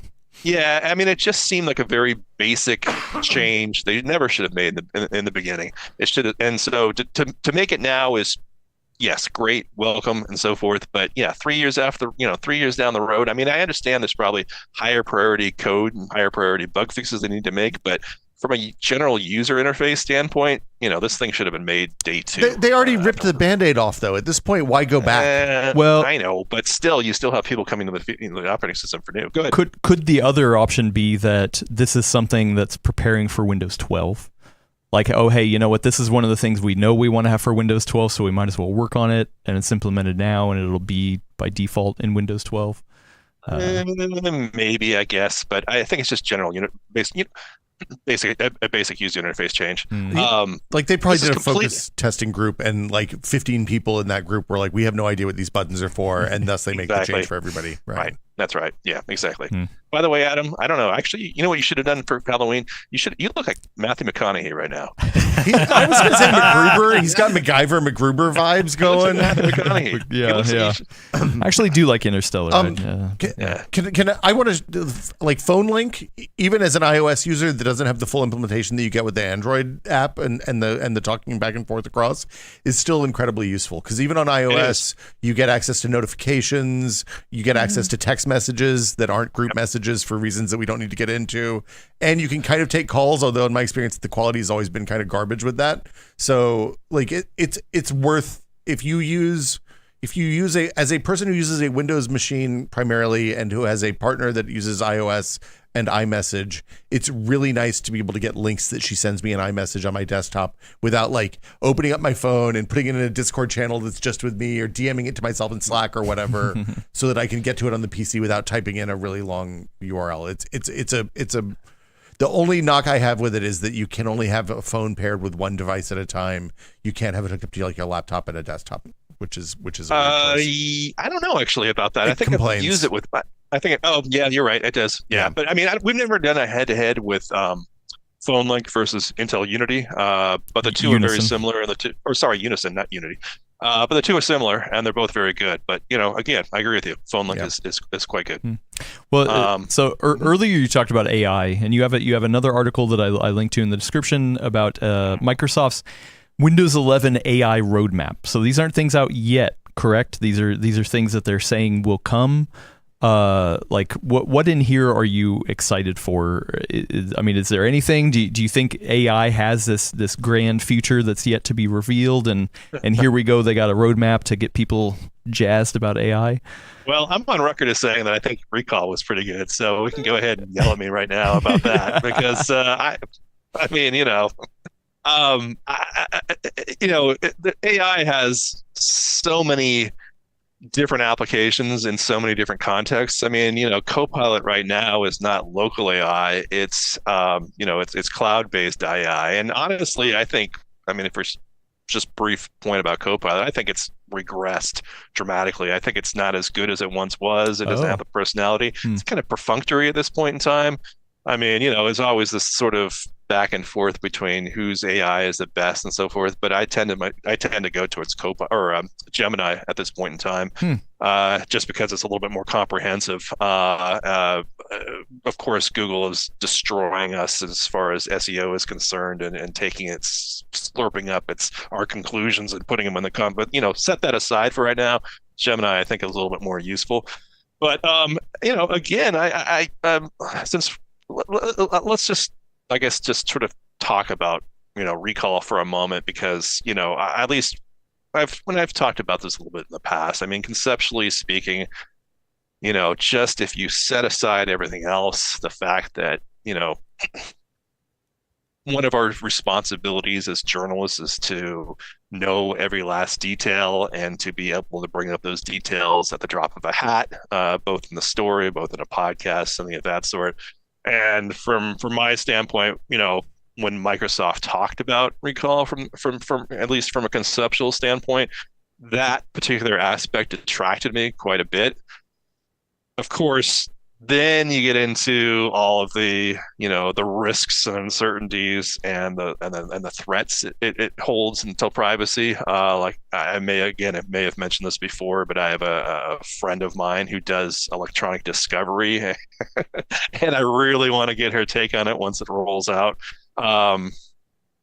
So from an AI standpoint, there are, I think, sort of macroscopic applications like Recall, like a CoPilot, But I think probably the way that we're going to see it the most is what, like for example, we're seeing in a Photoshop, where we're seeing these little bits and pieces where AI is used for generative fill. I mean, the fact that you can sort of take a photo and crop it out is really, for me, it's pretty useful, because again, we sometimes deal with very small little icons or images, and we have to get them to a certain size to be able to print on a print page. And so blowing them out without needing to come up with some sort of artificial background is useful. Being able to remove dust on a laptop. Microsoft's had sort of spot fix within Photos for a while, and now you can remove the background. You can make more generative erase changes, I guess, for lack of a better word. These little things are useful for me. I mean, we've seen these on the phones with with Google, and its ability to sort of erase objects just by highlighting or circling them. So these are the kind of things that for me are the most useful. Nothing that's not as much, again, nothing as macroscopic and as AI specific as some might say. But and I think that these sort of little creative and editing touches within Windows and the various applications and various third-party applications as well. I mean, this is a rich breeding ground for enhancements of various sorts. I mean, again, you get into some of the creative elements, and can we look at a photo ever again without distrusting it? Can we ever see a video without wondering if it's artificially created? Yeah, I agree with all that. But if you look at the future of AI, I think that's where things are going, and these little improvements here and there. I've said a lot of things. I'm sure people disagree with me on certain things, so I mean, jump in. The recall thing aside, I think recall is a typical kind of Microsoft first gen of a big sweeping project that they maybe didn't think all the way through all of the upsides and downsides on, and then got beaten up maybe more than they deserved. But like it's clearly in the realm of things I'm not going to run on my PC. The thing that surprised me using this Lunar Lake laptop more than anything else is what actually runs on the NPU and what doesn't. To date, I think the only thing I've found that I can consistently get to run on the NPU is the webcam, the Studio Effects. Studio Effects. Studio Effects. Yep. That consistently hits the NPU. Running Image Creator in Paint, the background removal, asking CoPilot stuff, maybe doing live transcription. I actually realized I haven't tried that yet. Nothing, it's not that great. Nothing else runs on the NPU. It's all going to the cloud. So if the promise of this hardware and this platform is that we have access to AI compute on this device, so you don't have to send your data to the cloud and thus risk all the cross contamination, all the things that both enterprise and personal users don't like about the entire AI scene. It's weird that it doesn't actually run on the NPU. I think that's a development issue. When I hear that kind of objection, and I agree with it, by the way, I go harken back to a Hot Chips presentation that John Hennessy made a decade ago or something of that sort. We were just talking about, hey, we have parallel processors. Why aren't we using them? We have these multiple cores, and at the time, a lot of things were still on a single thread and a single core. And I think that over time, we're just not. We're growing the crop of developers who can apply these tasks to the NPU, but we're not really there wholesale yet. I think over time that will develop as people sort of grow up into the system, thinking to themselves, oh, I have three things I can write for: a CPU, a GPU, and an NPU. I'm going to go ahead and assign those tasks to the ones that make sense. I just don't think we're there yet. I mean, it's also weird that the APIs don't like automatically allocate. I would expect that Microsoft would have an API that automatically allocates, so I can run Copilot stuff on my 4090 in my desktop machine at home, which is more than capable of doing 40 tops. But that was a lower priority than shipping a bunch of laptops. That I mean, Intel has this application. God, I've just the blanked AI name, playground thing. Thank you. That's right. Yeah, where they're sort of trying to develop those applications. It's like a one-stop shop to just like. Yeah, NVIDIA has one of those things things too, and they do. That's right. Yeah, I will say that we didn't get into it and actually we didn't do any testing, but the new Core Ultra 200S series has Intel's first NPU on the desktop, and we just didn't get it's into last it. generation. Yeah, it's last generation. Yeah. I mean, like I originally had it part of the test suite, but like, AI is still one of those things that it's kind of, at least from a benchmarker perspective, hard to wrap your head around and then see the benefit for it. And it's like, okay, well, I could do this other benchmark or I could do this one, and it's always a trade-off, right? Like at this point right now, like it's still not part of our equation, but you know, we are actively looking at it. And Intel basically said that their target audience were just gamers, didn't want it, and that makes sense. That's fine. Yeah, I don't have a problem with that. But I mean, it is worth saying that Studio Effects thing that's built into 24H2 and uses the NPU is awesome. It's really good. It does a better job than any of the CPU based, like the thing that's built into Zoom or Google Meet or whatever. It's up there with NVIDIA Broadcast. It has a different set of foibles than NVIDIA Broadcast, I think. but that it runs on the laptop is really impressive. Like I would like to see more stuff like this. It hits your battery way less than something like NVIDIA. Than putting cranking up my 4090 to do that. I'm not. That's right. Not running that on battery. I do, Elena. Actually, if you can give me a refresher, do you use AI for anything right now? And if not, is there anything that you see future facing that you're like, oh, you know what, I could see this slotting into my life?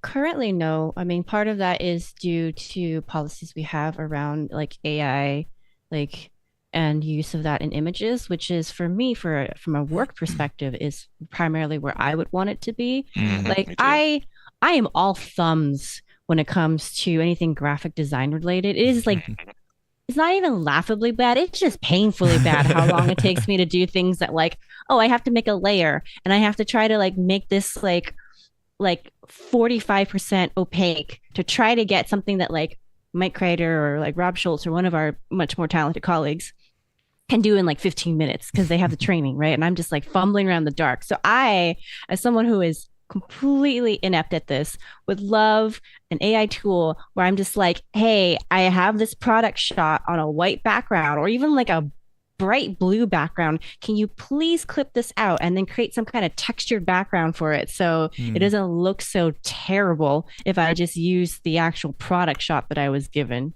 Because me trying to reproduce that, it's ridiculous. Like the whole time I'm thinking like a bean counter. I'm like, I'm getting paid X amount per hour and I'm wasting it basically on something that I have no expertise in, whereas I could be doing something else that I'm much more skilled at with my time. Do you know what I mean? Yeah. So actually Paint solves that problem, the new version of Paint, because it has layers, and it actually, I find I use that as much or more than I actually use Photoshop, because I have the exact same problem as you do. If you take an image like of a laptop and you ask it to remove the background, within Paint, it does it not I would say 100% great job, but like 95%.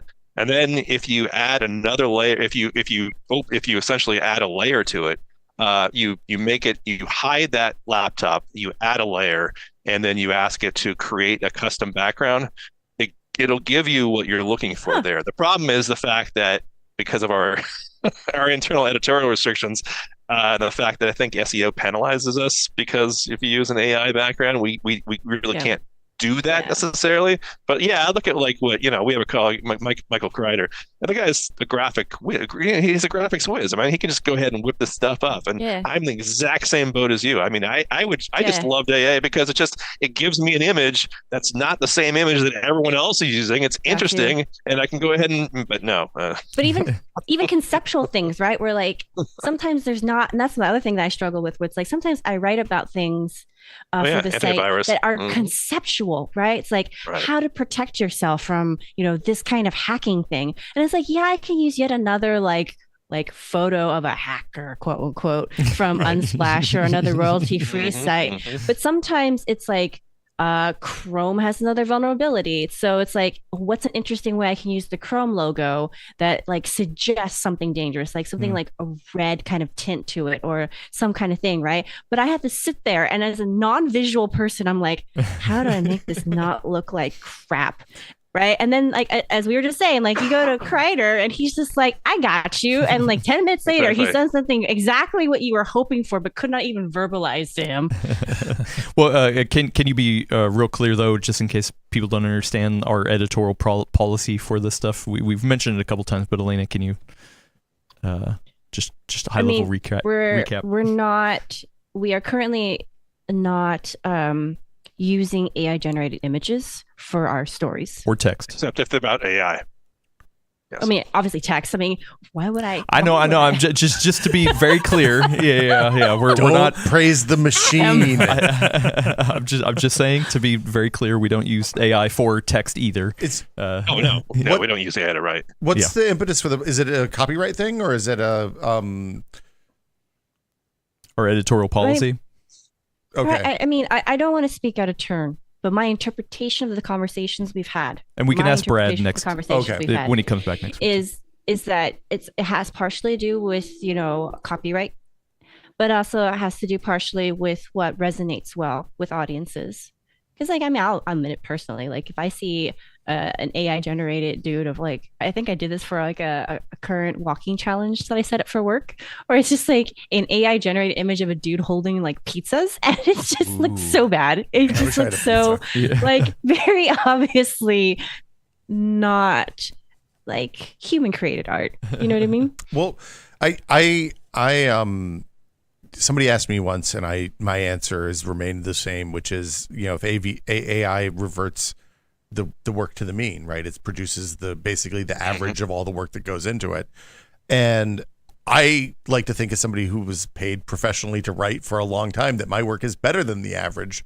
Therefore, using the AI is going to bring it down. Now, if you're on the other end of that, go nuts, right? My graphic design work is definitely below average. So, yeah. It's just one of those things. I want to be clear on our editorial practices of we do not use it right now as an editorial entity for any sort of generation, and who knows, that's something that could be revisited in the future, but as of right now, that's the one exception, Mark, correct me if I'm wrong, because you've actually written more about AI art generation tools for the site. But if we're specifically talking about the tool and showing a representation of what it can generate, then that is like the one small caveat that we have, sense. I think, to the but I don't know for sure. My understanding is if we're actually writing about AI, it doesn't have to show off the tool. We can go ahead and if we're saying, hey, AI is the future of the PC, we could go ahead and use an AI generated piece of art to talk about like a PC in the year 2500 or something of that sort. So in 2000, year 2000. Yeah, right. So in that case, we can go. I don't know. It's a complicated issue, and we can talk to Brad about it. Maybe I'll bring it up in the QA section. It's fine next week. But yeah. Anyway, so side note, deep dive into that. I do want to get a couple more Windows things before we get to the Q&A.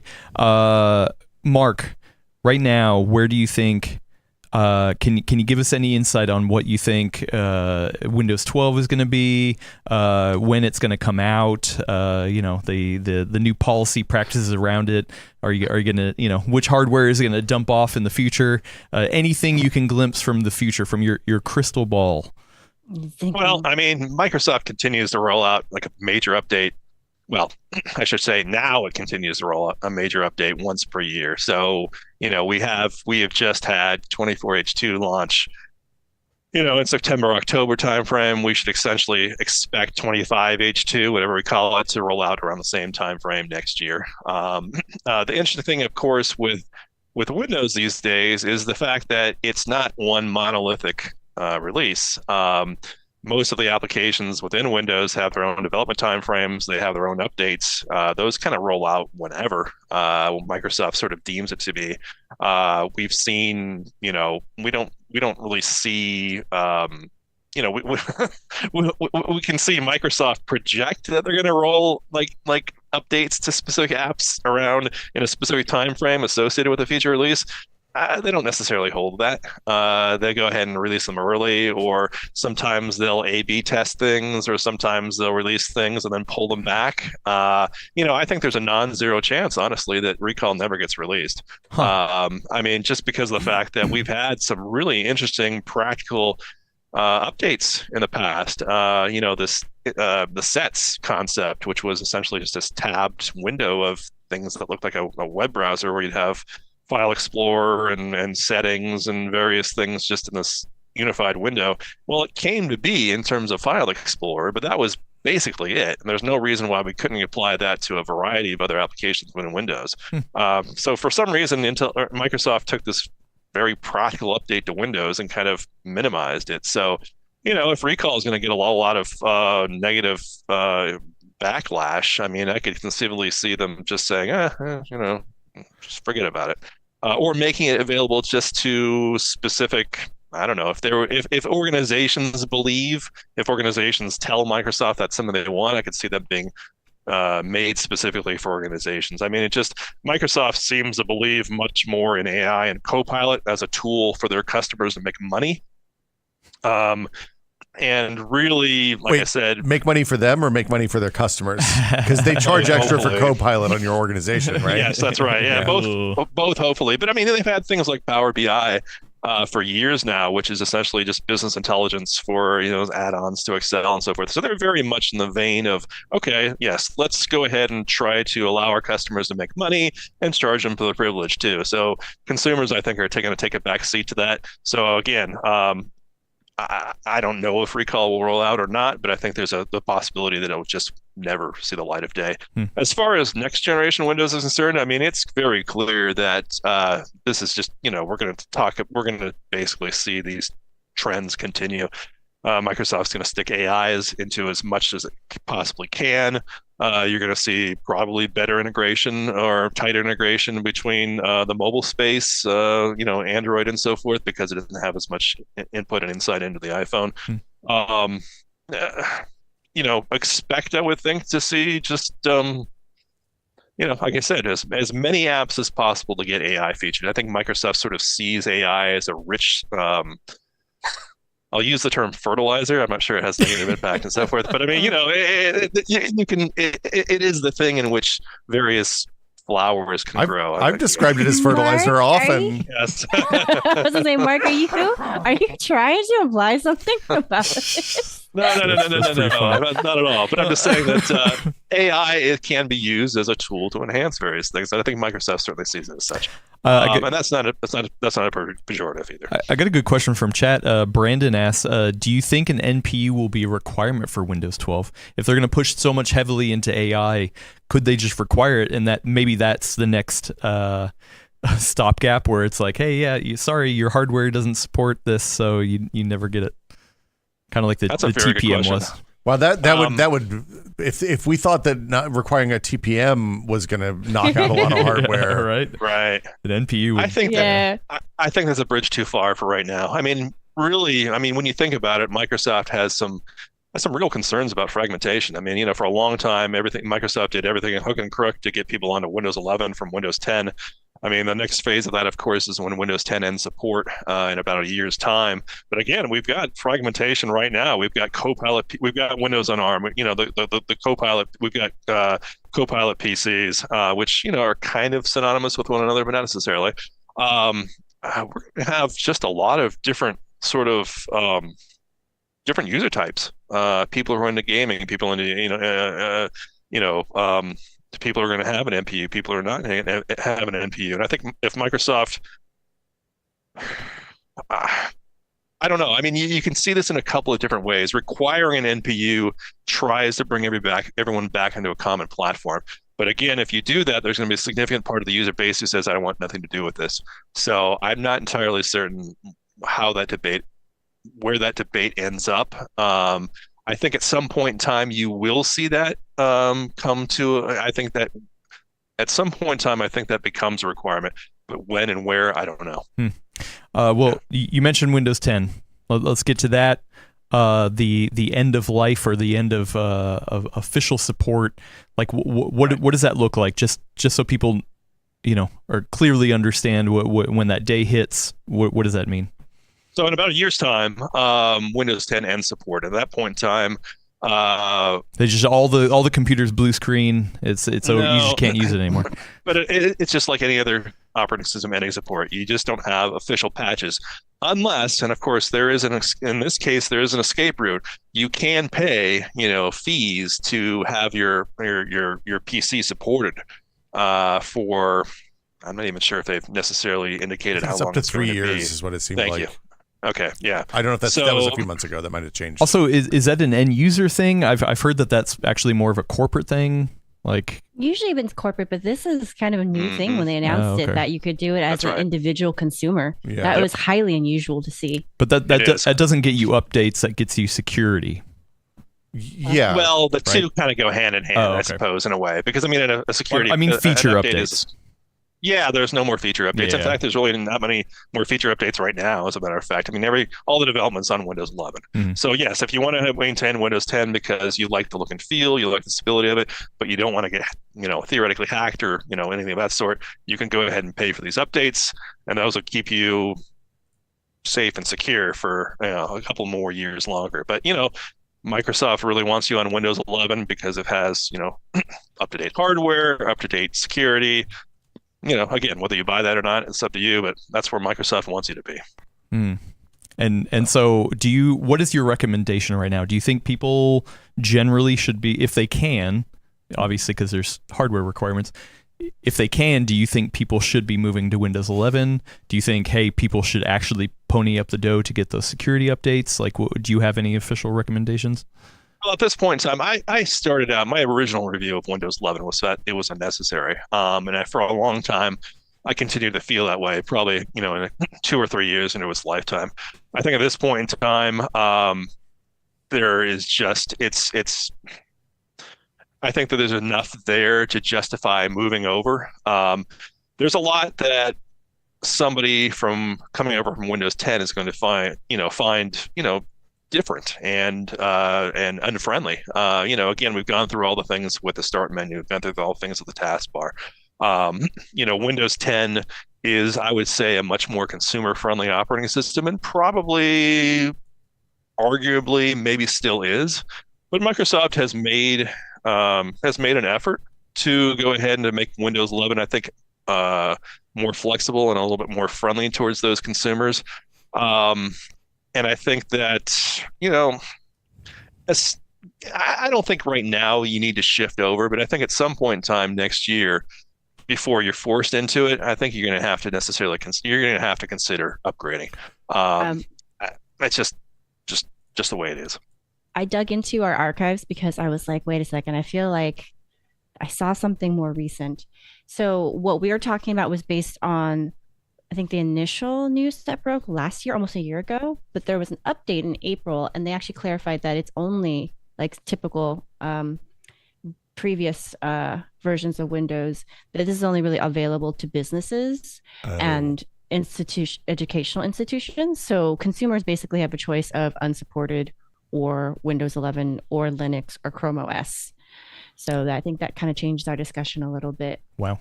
What, Mark, I have a serious question. It's the most important question we're going to get all day. Uh-oh. Are you a left taskbar or a center taskbar person? Oh, wow. That's really personal. I'm sorry. Personal question. I was a left taskbar person, and I've gotten used to the taskbar in the center. Okay. So Thank you for sharing this deeply. But personal. I like the live tiles. I really did. I thought the live tiles allowed you to go ahead and organize things, because there's it was interesting. We were talking a little bit yesterday about, I even posted something on Twitter, because my Apple uses this apparently it's called the bento box, this organization of features. And one of the things that the bento box allows you to do is sort of visually prioritize certain features based upon color and size and so forth, which is what live tiles did. And I thought that was kind of interesting because, if you wanted to make a gigantic tile of Internet Explorer or whatever it might be, you could go ahead and do that. And down below on your start menu on your taskbar and in your start menu, everything is pretty much the same size. So when I was transitioning, as it were, from Windows 10 to Windows 11, that was one of the things I really missed, and I think that's one of the things I still do miss from a certain standpoint. But so I associate left taskbar with Windows 10 and those live tiles, and that's one of the things I do miss about it. Yeah, actually, I missed that too. Shout out also to 24H2. We didn't talk about this, but you can uninstall CoPilot now instead of just hiding it. Yeah, you can right click and go to uninstall now. Just like Cortana. Yeah, and both of them. And that's the thing. Cortana at least allowed you to do things that were useful. CoPilot just doesn't. It's just CoPilot has just been neutered. They took off all the things you could do with Windows with CoPilot now, which is dark just mode. Yeah, it's just stupid. They should be expanding that anyway. What do I know? All right. Well, yeah, I definitely want to get you on again to continue to talk about these Windows updates, especially when Windows 10 we get to wave our hats goodbye and ship it off into the sea. Do like a live stream where we live out the final minutes of Windows 10. Oh yeah, we could do that. Also made me think of what was it? Star Trek 2. The Wrath of Khan. Yeah, where I have been and always will be your friend. Yeah, where Spock they jettison him off. Sad. Yeah. Sorry, that was a very look. sad Look, there's very few Windowses that I find the deep fondness in my heart for, like I do with Windows 10. Like Windows 10, XP 7, maybe. We should rank Windows. I mean, it's been done. I know. We should do it. We should have the official full nerd ranking of Windows at some point. Anyway, let's get to some Q&A. Unless there's anything else on Windows Land, do you want to make people aware of? I think honestly, we shouldn't debate on the show what was the best Windows. We should debate what was the worst Windows, because I think that would be the more interesting conversation. We talked about that before. I mean, it's a pretty easy. It's Windows. It's Bob. No, Gordon has some really unconventional opinions like hot about takes. This. Oh, I mean, Gordon always has hot takes. Were you kidding? Gordon invented the hot take, arguably. Like if you get him talking, he doesn't really talk that much about the best Windows. He'll talk to you a lot about the worst Windows, and he will argue with you over how you could not agree with him. I wonder if you could build a computer that makes Windows Vista run well today. That's my hot take. I don't know that that's a possible thing. That would be interesting. That'd be interesting. What else is interesting is questions from the audience. If you want to get your question in now at the Full Nerd Podcast in the chat, but if you're watching or listening to this later, there's a link in the description over to our fine Discord, where we have an awesome community and also a place where you can put your questions in, and hopefully we will get to them at a future episode. The first one I want to get to is for Mark. Ivan R., friend of the show, Ivan R. asks, is Qualcomm screwed? Are they about to lose their ARM license? Is what it's in reference to. Oh, exactly. There is nobody in the world that thinks that those two sides just aren't going to settle out of court. I mean, I mean, Qualcomm needs ARM needs Qualcomm. The fact that this thing is dragged on for 2 years, although it hasn't really had any action in it for 2 years, is just, I don't know. I don't really think it's just, it doesn't make sense to anyone. And the fact that, the weird thing is that the timing of ARM's statement was so aggressive. It was so antagonistic. I mean, Qualcomm has it has press, it has its customers, all of which are in this little, hotel on Maui.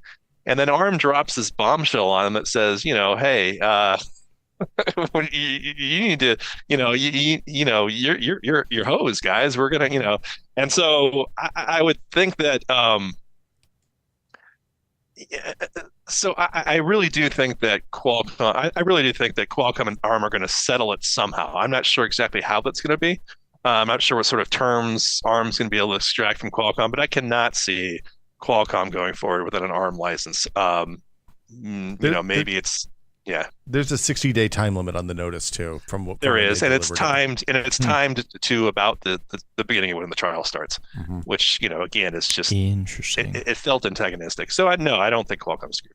A couple of the lawyers I saw said that the way that they delivered that is probably going to depending on the judge that they have their case in front of, it could have real negative implications for the ARM case against Qualcomm because of the aggressive nature of that with pending litigation, which I thought was interesting. I hadn't considered that. Interesting. Yeah. All right. Let's get to another question. Actually, you know what? We got a $4.99 super chat from Glass Puppo. Thank you so much. I appreciate it. Hey, thank you. As an enthusiast, I find the DIY desktop space boring, leading me to finding another hobby. Buy an AMD X3D CPU and an NVIDIA GPU, sleep for 2 years, repeat. I think there's no question here. I think you're not alone, especially for people who primarily use desktop for gaming. I mean, that is an easy equation, depending on your budget. But I can totally understand that sentiment. I don't think you're alone in that. I don't agree. I still think there's interesting stuff happening, but yeah. I think an interesting question out of that might be what sort of deals are going to be on this holidays for people who are for the older, like say 13th gen RTX 3000 or sorry, RTX 4000. Just current gen NVIDIA, current gen Intel. Mm-hmm. Just because, oh God, I'm just having a day. With NVIDIA coming out with its next generation parts, potentially, sometime soon, and Intel's existing, 13th, 14th gen stuff being phased out. It'll be interesting to see exactly what people can get for what prices they can get this holiday season. Everybody hates, all the retailers hate holding on to older hardware, and I think.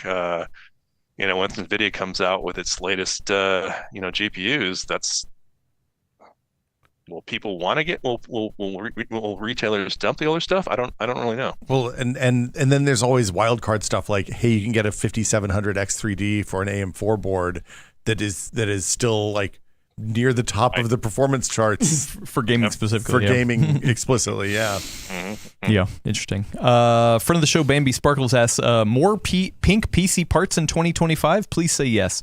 I do feel like there's more white out there. There's a lot more white options. I think the problem is that we've talked to specific vendors, whether it's case or motherboard, whatever, and like majority of the market just buys black. Well, it just where most people buy, right? And the fact that we're seeing more white is awesome, but I also don't think that that's necessarily an indication of like, okay, we're going to get to the rest of the colors of the rainbow. I mean, I'm with you. I wish there were more color options, but I think it just becomes an economics thing. Like they have to produce X amount. What is the one that they know they can sell the most of? And like, unfortunately, I think there will be more. But I don't think it's all of a sudden going to be like an explosion of new colors. And they're going to be more expensive, the colors, too. Yes. However, I also think that this has to do with region. Like, if you buy computer parts in Asia, there's a lot more options for colors and, things that have characters on them. That was the most. What word is she gonna say? The most pregnant pause I've ever heard. Oh God! Good job on that one. I like it. Gordon would have done a hand gesture with that. We'd gotten demonetized immediately. Oh my! Yeah, thank goodness. A friend of the show, Brandon says, "Get out the spray paint." It's actually something I've been curious of doing. Is like trying to do actual more like modding it yourself, but I'm not handy. It's at hard all. to paint. Like painting something that size safely and like not in the backyard is challenging. Yeah, and it depends because a friend of the show, Peachy Tech, we actually did build with her at the end of last year. She has a YouTube channel, and one of the videos she did was like actually taking apart the shroud of a GPU, like so if it's got a back plate, that's something that's relatively easy to kind of pull off and do your own paint job, that kind of stuff. So I don't know. It's hard. I do like it if more vendors had up. Like once again, I feel like white cases and white motherboards are, there's more now than ever. It's still not a ton, but even those are complicated. Like we were talking to a case vendor a few months ago who literally was like, hey, here's the problem. Here's why we don't do very many white cases is because you have to match the paint. Like the parts have to go through the paint cycle at the same time because the slight differences, because of the way human eyes work, the slight differences in tone make it really easy to detect if the mix was even slightly off on panel A to panel B on the same case, and then you have an expensive problem. Is it also easier just to adjust the RGB color as opposed to the case color? I mean, if you want color, RGB is Well, the nice thing about white is that if it is done correctly, the RGB can actually be magnified more because of the bouncing the light around. So I like how RGB looks in white versus black, but yeah, I mean it's pops better. I would love to see. I'm looking it up because I'm trying to remember exactly the name of it. But I would love to see a concept that allows more almost modularity for updating colors in the sense of so Thermaltake has this fan, I think it's a SWA fan, where you can pull out basically the blades of the fan. And then that actually allows you, I think for at least a little bit, they were kind of promoting it with this idea that you could just swap in different colored blades. So, I mean, that could be another way to get the colors you're looking for, right? So like if you want to do like a white and purple build or a white and pink build, then you could at least get some of that customization into the fans as opposed to having to do what everyone is saying in the chat, or at least one person was saying in the chat, where it's like you got to like sand down your shroud and then like prep it and prime it and do all that stuff, where I like easy changes. Right. Yeah. Off the shelf kind of stuff. Yeah, for sure. I mean, I will say shout out to Thermaltake just in general, because they're doing more colors than I think anybody else right now that I've seen in their presentation cases. They're not like a lot of kind of mellow colors. There's a lot of like hydrangea blue and pastel, matcha green and gravel sand micro, like they're like browns and grays and light blues and stuff like that. But I mean, it's a step in the right direction, which I appreciate. Yep. Let's get to a couple more questions. Friend of the show, Pyrocumulus, has a good question that I think Will, you're gonna have some interest in. Alder Lake N. Oops All eCores has proven fantastic for low-powered applications such as fanless mini PCs and network devices. Has there been any word on embedded Arrow Lake processors? How do the eCores of the architecture compare Gracemont versus Skymont? You don't have an Alder Lake N system in your... I have a 12th generation, which is Alder Celeron. Lake. Yeah. So, but it's a Celeron. It's a Celeron, but it's... okay. Does it have P-cores? It doesn't have. It only has 2 cores. It's real low power. Okay. It's like 5-watt constant draw that I use as a Plex server and run a couple of game servers on. And like it's for that use, it's perfect, right? Because it's like real low. It's like 5-watt idle, 14-watt, up to 40 for like really fast spikes. But even under load, it's usually like 14, 15 watts. So it hardly uses any power.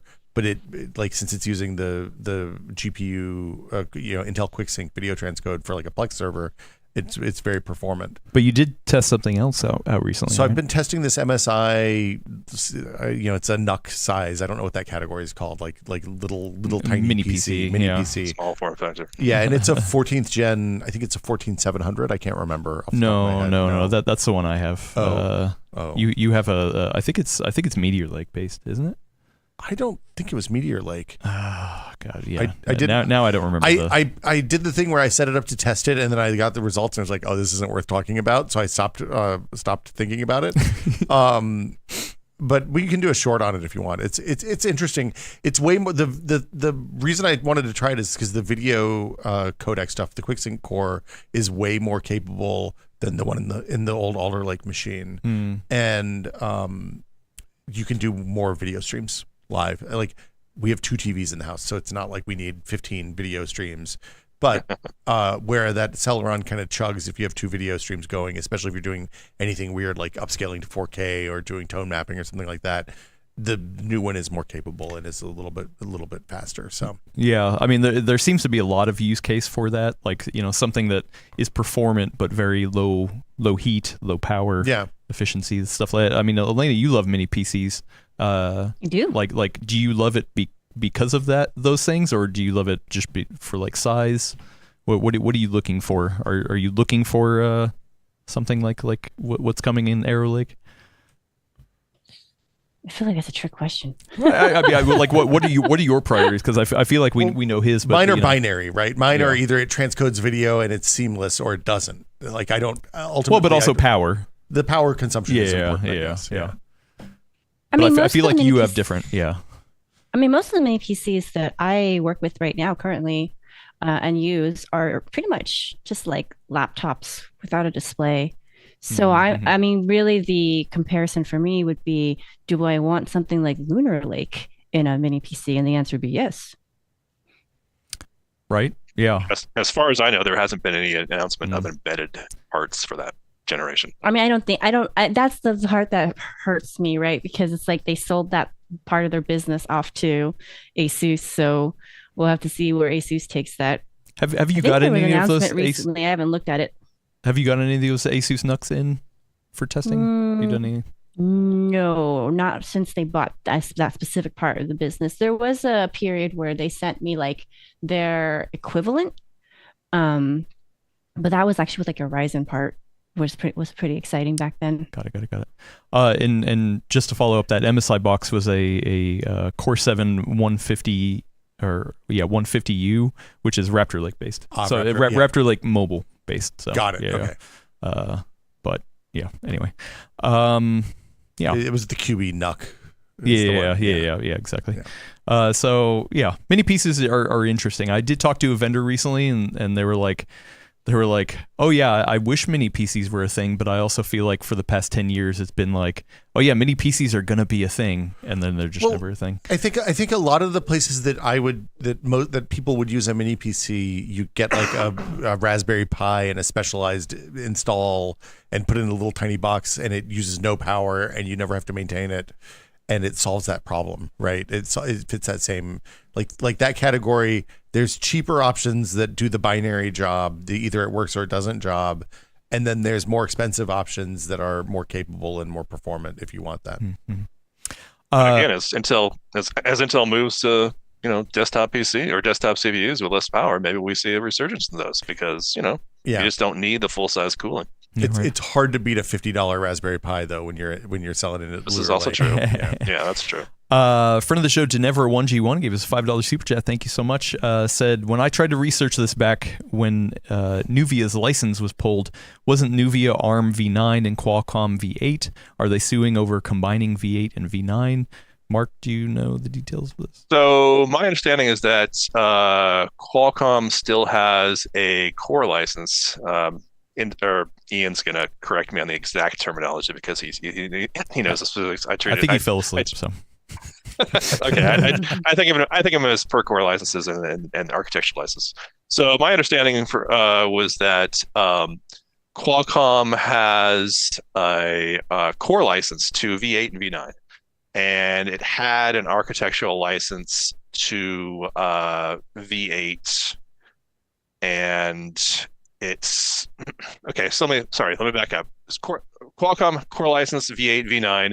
Nuvia, their licenses have been revoked by ARM, and then the license by the architectural license by which Nuvia brought to Qualcomm is the one that ARM has revoked as well. So Qualcomm supposedly does not have a architectural license to V9, I believe. I'd have to double check with the actual story, but offhand, that's where I believe that I'm at. So yes, it can use Cortex. Qualcomm use Cortex all at once. That's not an issue here. It's the architectural license that allows it to design Orion or as well as the second generation stuff. That's an issue here. Yeah, and that's what ARM's disputing. Wow. All right. That's craziness. Yeah. All right, let's get to one last question, then we'll get out of here. This is a fun one because it is the Halloween episode. Ooh. Yeah, everyone's just by license. Whenever you say Halloween, everyone's got to go. Ooh. I think this hair is really looking good on you, by the way. I know, I was a little worried that this wig was going to be itchy and hot, but I just got it at Spirit Halloween, and it's actually pretty comfortable. Matches your beard perfectly too. It really blends in. It does. Twist is actually stuck on you now. Yeah, you can't get off. Twist. Yeah, I'm gonna get the spirit gum. I'll be right back. Yeah, actually, it's my real hair. Why are we making fun of it? I just wanted to say all right. Yeah. Can you just say all right, like McConaughey? No, I don't think I can. All right. Yeah. All right. No, I'm not good. Friend of the show, Datus asks, what are the PC World's crew's Halloween traditions? Movies, shows, pumpkin carving, dressing up, decorating the house, trick or treating. Yada yada. I personally watch a movie or two, but mainly watch the Halloween animated episode, carve a pumpkin, and eat a bit too much candy. So, Mark, what are your traditions? Let's start with you. Well, I have 2 kids, so generally speaking, it has traditionally been taking them out, going and trick-or-treating. However, my oldest prefers to do it himself, and then my youngest is probably at an age where he wants to go by himself, and we're not exactly sure if we're going to let him. I don't know if it's like it in your neighborhoods, but there is my entire town, but there is a portion of my town that every kid in town goes to for trick-or-treating, and that is sort of the wealthier part of town where it's just full-size candy bars. It's like it's you could film a zombie movie there. It's like hordes of kids going down the street, going from house to house, knocking on doors, and these people, I'm sure, must invest in hundreds of dollars worth of candy, and they just hand it out. That's so cool. And so so at this point in time, probably going with my youngest kid. Maybe in a year or 2, we'll have to come up with some new tradition because they'll be out and we won't be. I was gonna say, what's the cutoff age for you all? I'm curious because I have an 11-year-old now, and we haven't hit that point yet, but I'm feeling it coming. Cutoff for what? The hey, you can go yourself versus yeah. My youngest is 11 as well. Yeah, and so I'm guessing maybe 13. I don't know. Yeah, that 8th grade, 9th grade feels right. Yeah. Yeah. Very interesting. But you said you don't like candy corn. Is there any kind of what's your go-to Halloween? It's funny because for whatever reason, my wife has bought $100 bars to give out, and those I think are underrated. Hero bars are quite she's a good. hero. Oh yeah, $100. Yeah. Mm-hmm. That's pretty good. $100 is one of the places you put on the loop to go back when you change into last year's costume. Do the second lap. Yeah. So I'll be honest with you, and I know this is not a popular opinion. I'm not a fan of Halloween. Never have been. Wow. I like scary movies, not particularly. I hate torture porn. That's just ridiculous. There's no point in even existing. I like the scary movies. Things just Amityville Horror, that type of thing. Things that kind of prey upon like spooky without being especially horrifying. But at the same time, I've always been somebody who's been like, hey, the world, this is going to sound naive and childish in a way, but I was like, hey, the world's scary enough. Why celebrate fear? I've always been someone. The thing is, the thing I like most about Halloween is it leads into the best holiday ever existing, which is Thanksgiving. Thanksgiving is just the best holiday. So can't go wrong with Thanksgiving. Yeah. I go past, Halloween's great for candy, but I don't know. I've just never been a huge fan of it. But Thanksgiving, where you have everyone just, at your table, friends and family eating a meal, that's what a holiday is. Everything is gravy. Yeah. Everything is gravy. Exactly. So, Elena, sorry, everyone. Traditions for you? Any favorite candy? Anything like that? I spoiled it earlier by saying that wearing my candy corn shirt, which for audio listeners is a cartoon unicorn, but instead of the horn, it's a candy corn. And it's great. I love the pun. It's so cute. I'll just show it to you all again. It's a candy unicorn. It's so happy. That's my tradition because I am too lazy to do the whole costume thing. I like looking at other people's costumes. Somebody sent me one the other day of someone who did like a BART train costume. Oh, so she actually made it so like their headlights work.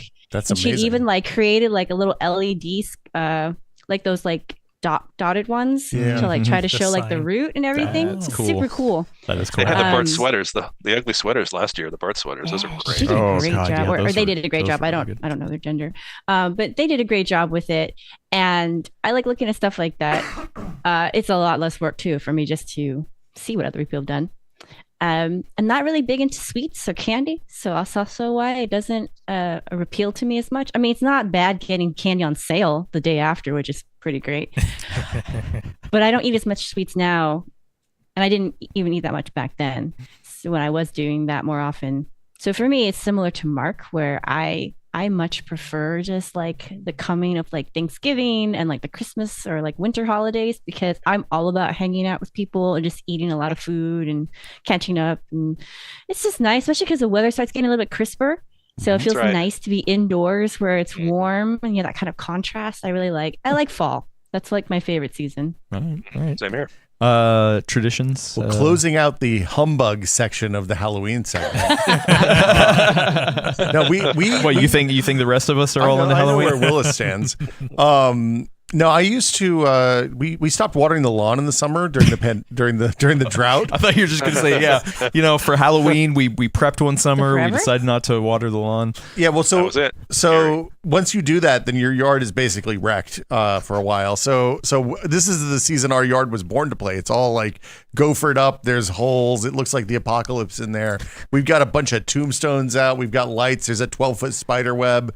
I want to get a 12-foot skeleton. Oh, but yeah. my wife won't let me. She's Oh, like, where are come we going to put that on. thing? It's too big. Oh, actually, we have one in our neighborhood, and they dress it up year round. That's Like every holiday they'll put something Yeah. on, so it's always out. Kind of like that. So anyway, I don't have the 12-foot skeleton, but we have like lights, the whole thing. I have the I do smart lights on the house that just stay up year round.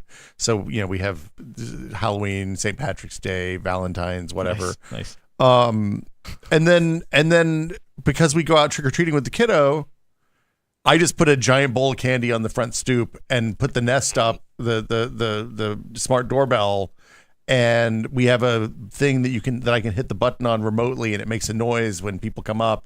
And so like the little kids, we let come up and do it. But if I'm walking around and I see somebody's walking up to the doorbell, I load it up and I'm like, when they reach in and I see them grab two, then I yell at them through the nose. Take only one, please. It says take one. Yeah. Put that back. Have you scared anybody doing that yet? Oh yeah, it scares the hell out of them. It's fantastic. Yeah. So This is the real reason why Will likes Halloween. Yeah. No, Scare the hell out of the little kids. No, we don't do it to the little kids. The little kids are cool, and like it's weird because our neighborhood, we are like a 5-minute walk from the neighborhood that Mark described, the one that looks like an 80s movie on a holiday where it's like just a mob scene going from door to door, and like the parents open the door and there's like 15 kids standing there with sacks out. So we get low traffic on Halloween. It's like the neighbors' grandkids and a couple of kids from down the street and like a bunch of little kids that want a quiet street to trick or treat on. That you scare the hell out of. I don't scare the small children, dude. See, we're in a hill, so we get no traffic whatsoever because nobody wants to climb a hill to get candy. No. Just stay in the flats. So that's Yep. yeah. But I will say, just to be fair, as a kid, when I was growing up, we had our house was one of the better houses in the block because we would go ahead and create like spiders that we drop down on people, and we had a ghost on fishing wire. So the ghost would actually float down on fishing wire, cool. which I thought was cool. The coolest thing actually I've seen right now that I think probably will become kind of a thing, maybe not now, but in the future, is they have ghost costumes for drones. I think that's pretty neat. That's pretty good. Oh. Yeah, that's pretty neat. Yeah, so you can chase people down the street. I thought that was pretty neat. There was a guy that dug a hole in his yard down in one of the Halloween neighborhoods near us a few years ago, and he had like a fake coffin in there that he would pop up out of when kids came up up the lane. That scared the hell out of me. So. Yeah, scaring the hell out of kids. It's the fun part of it. Yeah. Oh wait, any favorite candy? Any go to? I'm with Mark on the $100,000. Like for my money, your drugstore candy, that $100,000 is the king of all. And then like I guess a Twix is number left 2. or right? Are you left or right? I'm Twix? right. I'm not. Do I look evil, sir? Just asking. No, Yeah. right, all the way. I'll take the left one. They eat the same. Yeah. No, they taste way different. All right, Willis. Any traditions? Any favorite candy? Tradition, no. But candy, yeah, I'll go with the Twix or Reese's peanut butter. Actually, speaking of tricks, Adam. Yes. I brought tricks. Oh, I brought tricks. I brought you got treats. treats. Back. Yeah. I brought treats back. If you can humor me, just for 5 minutes and bring those treats out, Okay. and just Ooh, you can just look dump at it all that. on Just the dump on it. the, Good on bag, the Just okay. dump the treats. So for We got a trick or haul treat- here. Woo. Yeah, Ooh. you can just pick one. You don't have to eat them all live on stream, but you can just show it to the audience what I brought. Is this back. lamb flavored Pocky? It's a larb. So you Oh, know larb. the Thai larb salad. It's like a savory. Here's mango flavored Pocky, which I've never had before. Tom Yum. Ooh. love and it. then the dong yum, yeah. And this one bread. is choco banana flavored Pocky. I'm getting all the sweet stuff you're getting. Yeah, all I the like that. I savory know, stuff. right? sweeter than Durian you. candy. So how I do want you to try this, but I don't know if I'm you're able curious. to try that in your Yeah, condition maybe. right now. We'll find out. This one. Oh, this is a bunch of. Should we, Yeah, should yes, we I do a mixed it short in. where Yeah. we eat the durian candy? We should. Well, yeah. actually, he sent me. He was in. He was already flown over to Asia, and he sent me a news article of a new durian place that opened up in the Richmond. Yeah. So we're gonna have to go pick up some fresh durian. Oh, are these durian chips or are these no, lime chips? these are from Taiwan. guai guai. These are the guai guai flavors. Oh, guai guai. Okay. Yeah, I believe this is like lemon. This looks It like, looks like- lime or something. Yeah, Yeah. that's interesting. Yeah, I haven't Yeah. seen this flavor. So this is not where you put on top of your PC for it to be guai guai, but this is just something to snack I love on. guai guai. Yeah. Yeah, Cool. and then there's the mangosteen, I guess. The milk tablets. Milk tablets. Milk tablet. No, this is not mangosteen. That's durian right there. This is durian flavored milk tablets. Yeah. So you put these in milk, and then they make your milk taste like chocolate. No, like chocolate you just durian? you just pop it in, just Oh, okay. yeah, just to eat as candy. This hard is- candy. I'm excited. Punishment yeah. candy. I love Thank it. you. Yeah. Punishment candy. Punishment. Oh wow, that's rude. He brought all this It's- fancy candy, look. and you just called it punishment. No. I'm just saying that I think we need to just disguise the durian stuff and give it to Luis and not tell him it's durian stuff. No, I don't And think then he would see how it know goes. those Well, he's differences. watching the fine. screen right now. I think. Yeah, yeah, you ruined it. Whole system breaks down. So pick your poison. No, Well, thank you. don't Yeah, have to. no, Yeah. I'm excited. And any traditions? No, And, just Do you even like Halloween? Let's get that out of the way. Are you a hater too? I don't hate it. I don't love it. To quote Keith, I don't hate it. Oh yeah, classic. Yeah, just neutral about it. Well, my partner and I will pop up like a animated horror film because Adam knows I don't like horror films at all. But we'll watch like what was it? Oh, well, Nightmare Before Christmas. Anyway, Nope, yeah, not to a that Halloween extent, movie. So to Not a that extent, I Halloween want to movie. ask: Nightmare Before Christmas, Halloween film or Christmas Christmas film? movie. Everybody, What's in the 100% title? Christmas What's movie. in the title? He goes to Christmas Town. He doesn't go to Halloween Town. He leaves Halloween Exactly. Town. It's Nightmare Before Christmas. It's not Nightmare Before Halloween. So it's Corpse a Bride. Christmas movie. Corpse Bride. That's a Halloween movie ish. Yeah, That is a good movie. Yeah, It's a fine we're film. all on the right. Coraline. So- Legitimately terrifying. so Christmas film for everybody, huh? 100% Christmas film. I Yeah. will not accept anything else. I guess I'm the biggest Halloween lover me. here.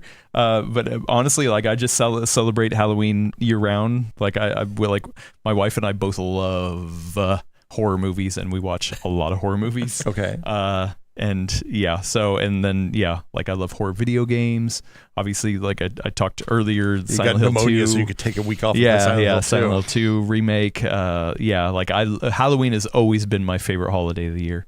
I mean, candy. I have a huge sweet tooth, so that's probably part of it. Okay. But yeah, and if I had to go with any of the drugstore candy, 100 grand is awesome, but I have a soft spot in my heart, and I always will, for Reese's. Yeah, just any kind of Reese's So- is just my thing. So here's the question, though: as a self-described Reese's fan, Yes, which of the Reese's All of it. sizes is the best? all of it. What? Doesn't matter. I'll eat all of it. But it just tells me you're a garbage disposal, not that there's one that's that is better true. than the other. Yeah, that is true. I mean, I think the normal cup is definitely like the Okay. right ratio. Okay. But I've had some of the big cups, and it has a little bit more peanut butter, in it than chocolate. And I think if I had to lean one way, I prefer the peanut butter over I chocolate. noticed you kind air of thing. quoted peanut butter there. Does that mean that you're saying it's not really peanut I mean, butter, come on, or you know, you just yeah. okay? But I mean, A little like if chalky. you're talking about a match made in heaven, not just outside of Halloween, but chocolate and peanut butter, I think is just like one of the I'm a ultimate mini. greats of matches. I like the mid-sized ones that are individually wrapped. Those I think are the ideal. It takes for way me. too long. Yeah, I'm It's- just like it's how important that much there's some sort of speed yeah, bump for how me. much can I shove in my face as quick? Yeah, and actually, I really do love fast breaks, just like a Technicolor tube. Never Yeah. had one of those. Also, yeah, Reese's Pieces, and I'm not Reese's a, Pieces. Yeah. I mean, I always think of E.T. But yeah, You mean the I love extraterrestrial? the movie? Yeah, Yeah. E.T. Yeah. the extraterrestrial. Yeah. E.T. Yeah. extraterrestrial. E.T. Yeah. Anyway, it's Halloween. If you didn't know, if you're tuning in late, that's why I'm wearing this wig. This is not my hair. We watch Treehouses of Horror a lot around Halloween time. Yeah. Oh, So yeah. I've watched some of those. That's yeah. fun. They're pretty Not good. scary enough. I mean, I'm scary. sorry. It's a cartoon for children. Yeah. If you want good movie recommendations, Patrick Klepek of Remap Radio. Remap Radio. Yeah. He also interviewed the person who invented the 12-foot skeleton. Really? Yeah. He got the Home Depot buyer who was like, we need a plastic skeleton, but we need it to be big. And they were like, how big? Like 8 feet? No, that's not big enough. It's got to be 12 feet. Wow, fantastic. yeah. Well, if you don't know, he's a big horror movie buff, and every Halloween he usually publishes like I think it's 30 horror movies to watch leading up to Halloween, and it's usually a mixture of something different and something classic. So yeah, I always like looking at his list because I feel like he has a good handle on the horror movie genre. If you're looking for it's it, remapradio.com if you're interested in that. Okay, yeah. Also, if I can give a quick shout out, now I can't remember the actual name of the movie, so I need to bring it up on my letterbox. But I watched one recently that I was Halloween? like, no, is it? Because I mean we watch a lot of horror movies, and so yeah, like we get through a lot, and most of them I'm just like yeah, it's okay. So how do I look up what I reviewed? Profile, watch history. Oh, watch history. Sorry, doing this live. I'm sure everyone is excited for this one. Crap, and I can't find it. Coffee You just got it. Yeah. Coffee just asked, is Silence of the Lamb a Christmas movie? Yes. Is it? Boy. No, I don't know. Of course not. Was it a horror? There's a new horror game that people are very into. It's a PC game about a spaceship that's filled with meat. It's like Thumbsucker or Sweet Tooth or something like that. I can't remember what it's called. Yeah, Mouthwash. Mouthwash. Yes, Mouthwash. I have it. I have it, but I have not played it yet. I read the first five like 3 paragraphs of a review for that. And I was like, oh, there's no way in hell I'm playing this. It's too scary. I know about everything scary. I'm Well, not Adam's looking. I will pitch a movie that I absolutely adore, but it's sort of Halloweeny and it's sort of Christmas. If you haven't seen it, it's Anna and the Apocalypse. It is fantastic. It is a Christmas musical with zombies in it, and it's a sort of a small independent Scottish film. The music has bangers in it. It's one of my favorites. I constantly pitch it to anyone who has not seen it, especially during this time of year. I totally recommend it. It's very good. So, I'll +1 Mark's recommendation there. Wow, I like that. I cannot find it on my letterbox. I don't know how to use letterbox. Is it Halloween 3? No, but it is. So the idea is that I can't remember the name of it, but it's imagine a Jason movie or Friday the 13th where it's the perspective of Jason. So it's actually really slow. Oh, I know what you're talking about. Yeah, Gordon would. I don't know the hate name of it, but yeah, like it's essentially long, slow shots of like the killer just like lumbering through and just going through. Like seeing it from his perspective. It wasn't a perfect movie. It kind of like, is it In a Violent Nature? Yes, In a Violent Nature. Yes. I that one came out of nowhere for me, and I don't know why. I was in the right headspace or something, but I really liked that. It was unique. It was cool. It wasn't a perfect movie at all. I think I only gave it a 4 out of 5. But like, yeah, that one was a fun one. Was he a lumberjack or something like that, or I'm thinking of something else? I mean, he was a big hulking figure. He was like one of those like things of like, oh yeah, he died, and a bunch of college kids came across and like grabbed his like girlfriend's necklace that he died with or That's something. What it was. And yep. yeah, like okay. Same movie. Yeah, I liked it. Anyway. Just another misunderstood guy out on the internet. Just another misunderstood guy. Yeah. Yeah, good stuff. Anyway, Halloween. People over in Discord, I want to know what your traditions are. I'm curious. Halloween 4. To see, do you watch Halloween 4? It's pretty good. No, I was never a huge. I was a Jason, or not a Jason, a Freddy fan. Yeah, Freddy's good. Yeah, so Nightmare on Elm Street is like my of those series, long running series. That's probably number 1. So. Anyway, check back next week for your fix of PC talk, not just Halloween talk, here on The Full Nerd. To listen to us on the go, subscribe to us on Apple Podcasts, Spotify, Pocket Casts, YouTube Music, anywhere you can point an RSS feed reader to. We should hopefully be there. If we're not, let me know. And if you are on one of those services, please leave us a review. Every time you do, Willis brings back more durian candy, and I cannot get enough of this stuff. I haven't even tried one, but I know I'm excited. I'm a fiend for it. Yeah, exactly. I love it. I want to thank Mark Hockman for joining us today. Thank you, Mark. Thank you. Elena Yee, as always, thanks for hanging out and dealing with us. Not dealing with. Get to hang with y'all. Well, and then people were in the chat were saying Elena needs to do a waifu PC build soon. So. I don't know this word. Yeah, no. I want to thank Will Smith for not only hanging out on the podcast, but filling in for me once again for in the benchmark lines. I'm just excited to come in. X3D's on the rain. You need to look both ways when you cross the street, man. Don't wear a mask when you're out in public. Don't wash your hands. Never touch bubble your face. Boy. No, I need you in a bubble. Yeah, I need one of those big bubble things. It's always nice to be here. Thank you for having me. Good times. Thanks everybody for watching, hanging out, and thanks Willis for coming back. You didn't have to come back. I didn't. But, you didn't have to. Part of me was like, wow. No. I was just part of me is like, I love Asia so much. I go there so often. Why don't I just live there? You didn't have to come back. Stay, Willis? Things you don't want to hear from your boss. Here, have an almond joy. I didn't expect that. Wow. I could have stayed I'm so Asia glad this you're whole here. time. I'm just saying, I'm surprised you didn't want to stay. It's nice to see. I think it's nice to see you back, Willis. Thanks, Will. We do too. Good to We all have you do, here. except for Adam. We apparently. missed you while you were gone, except for clearly Captain Half-a-Lung over here. Don't make me cough. All right. Well, thank you everyone for tuning in. Have a safe and fun Halloween. We will see you next time. Bye.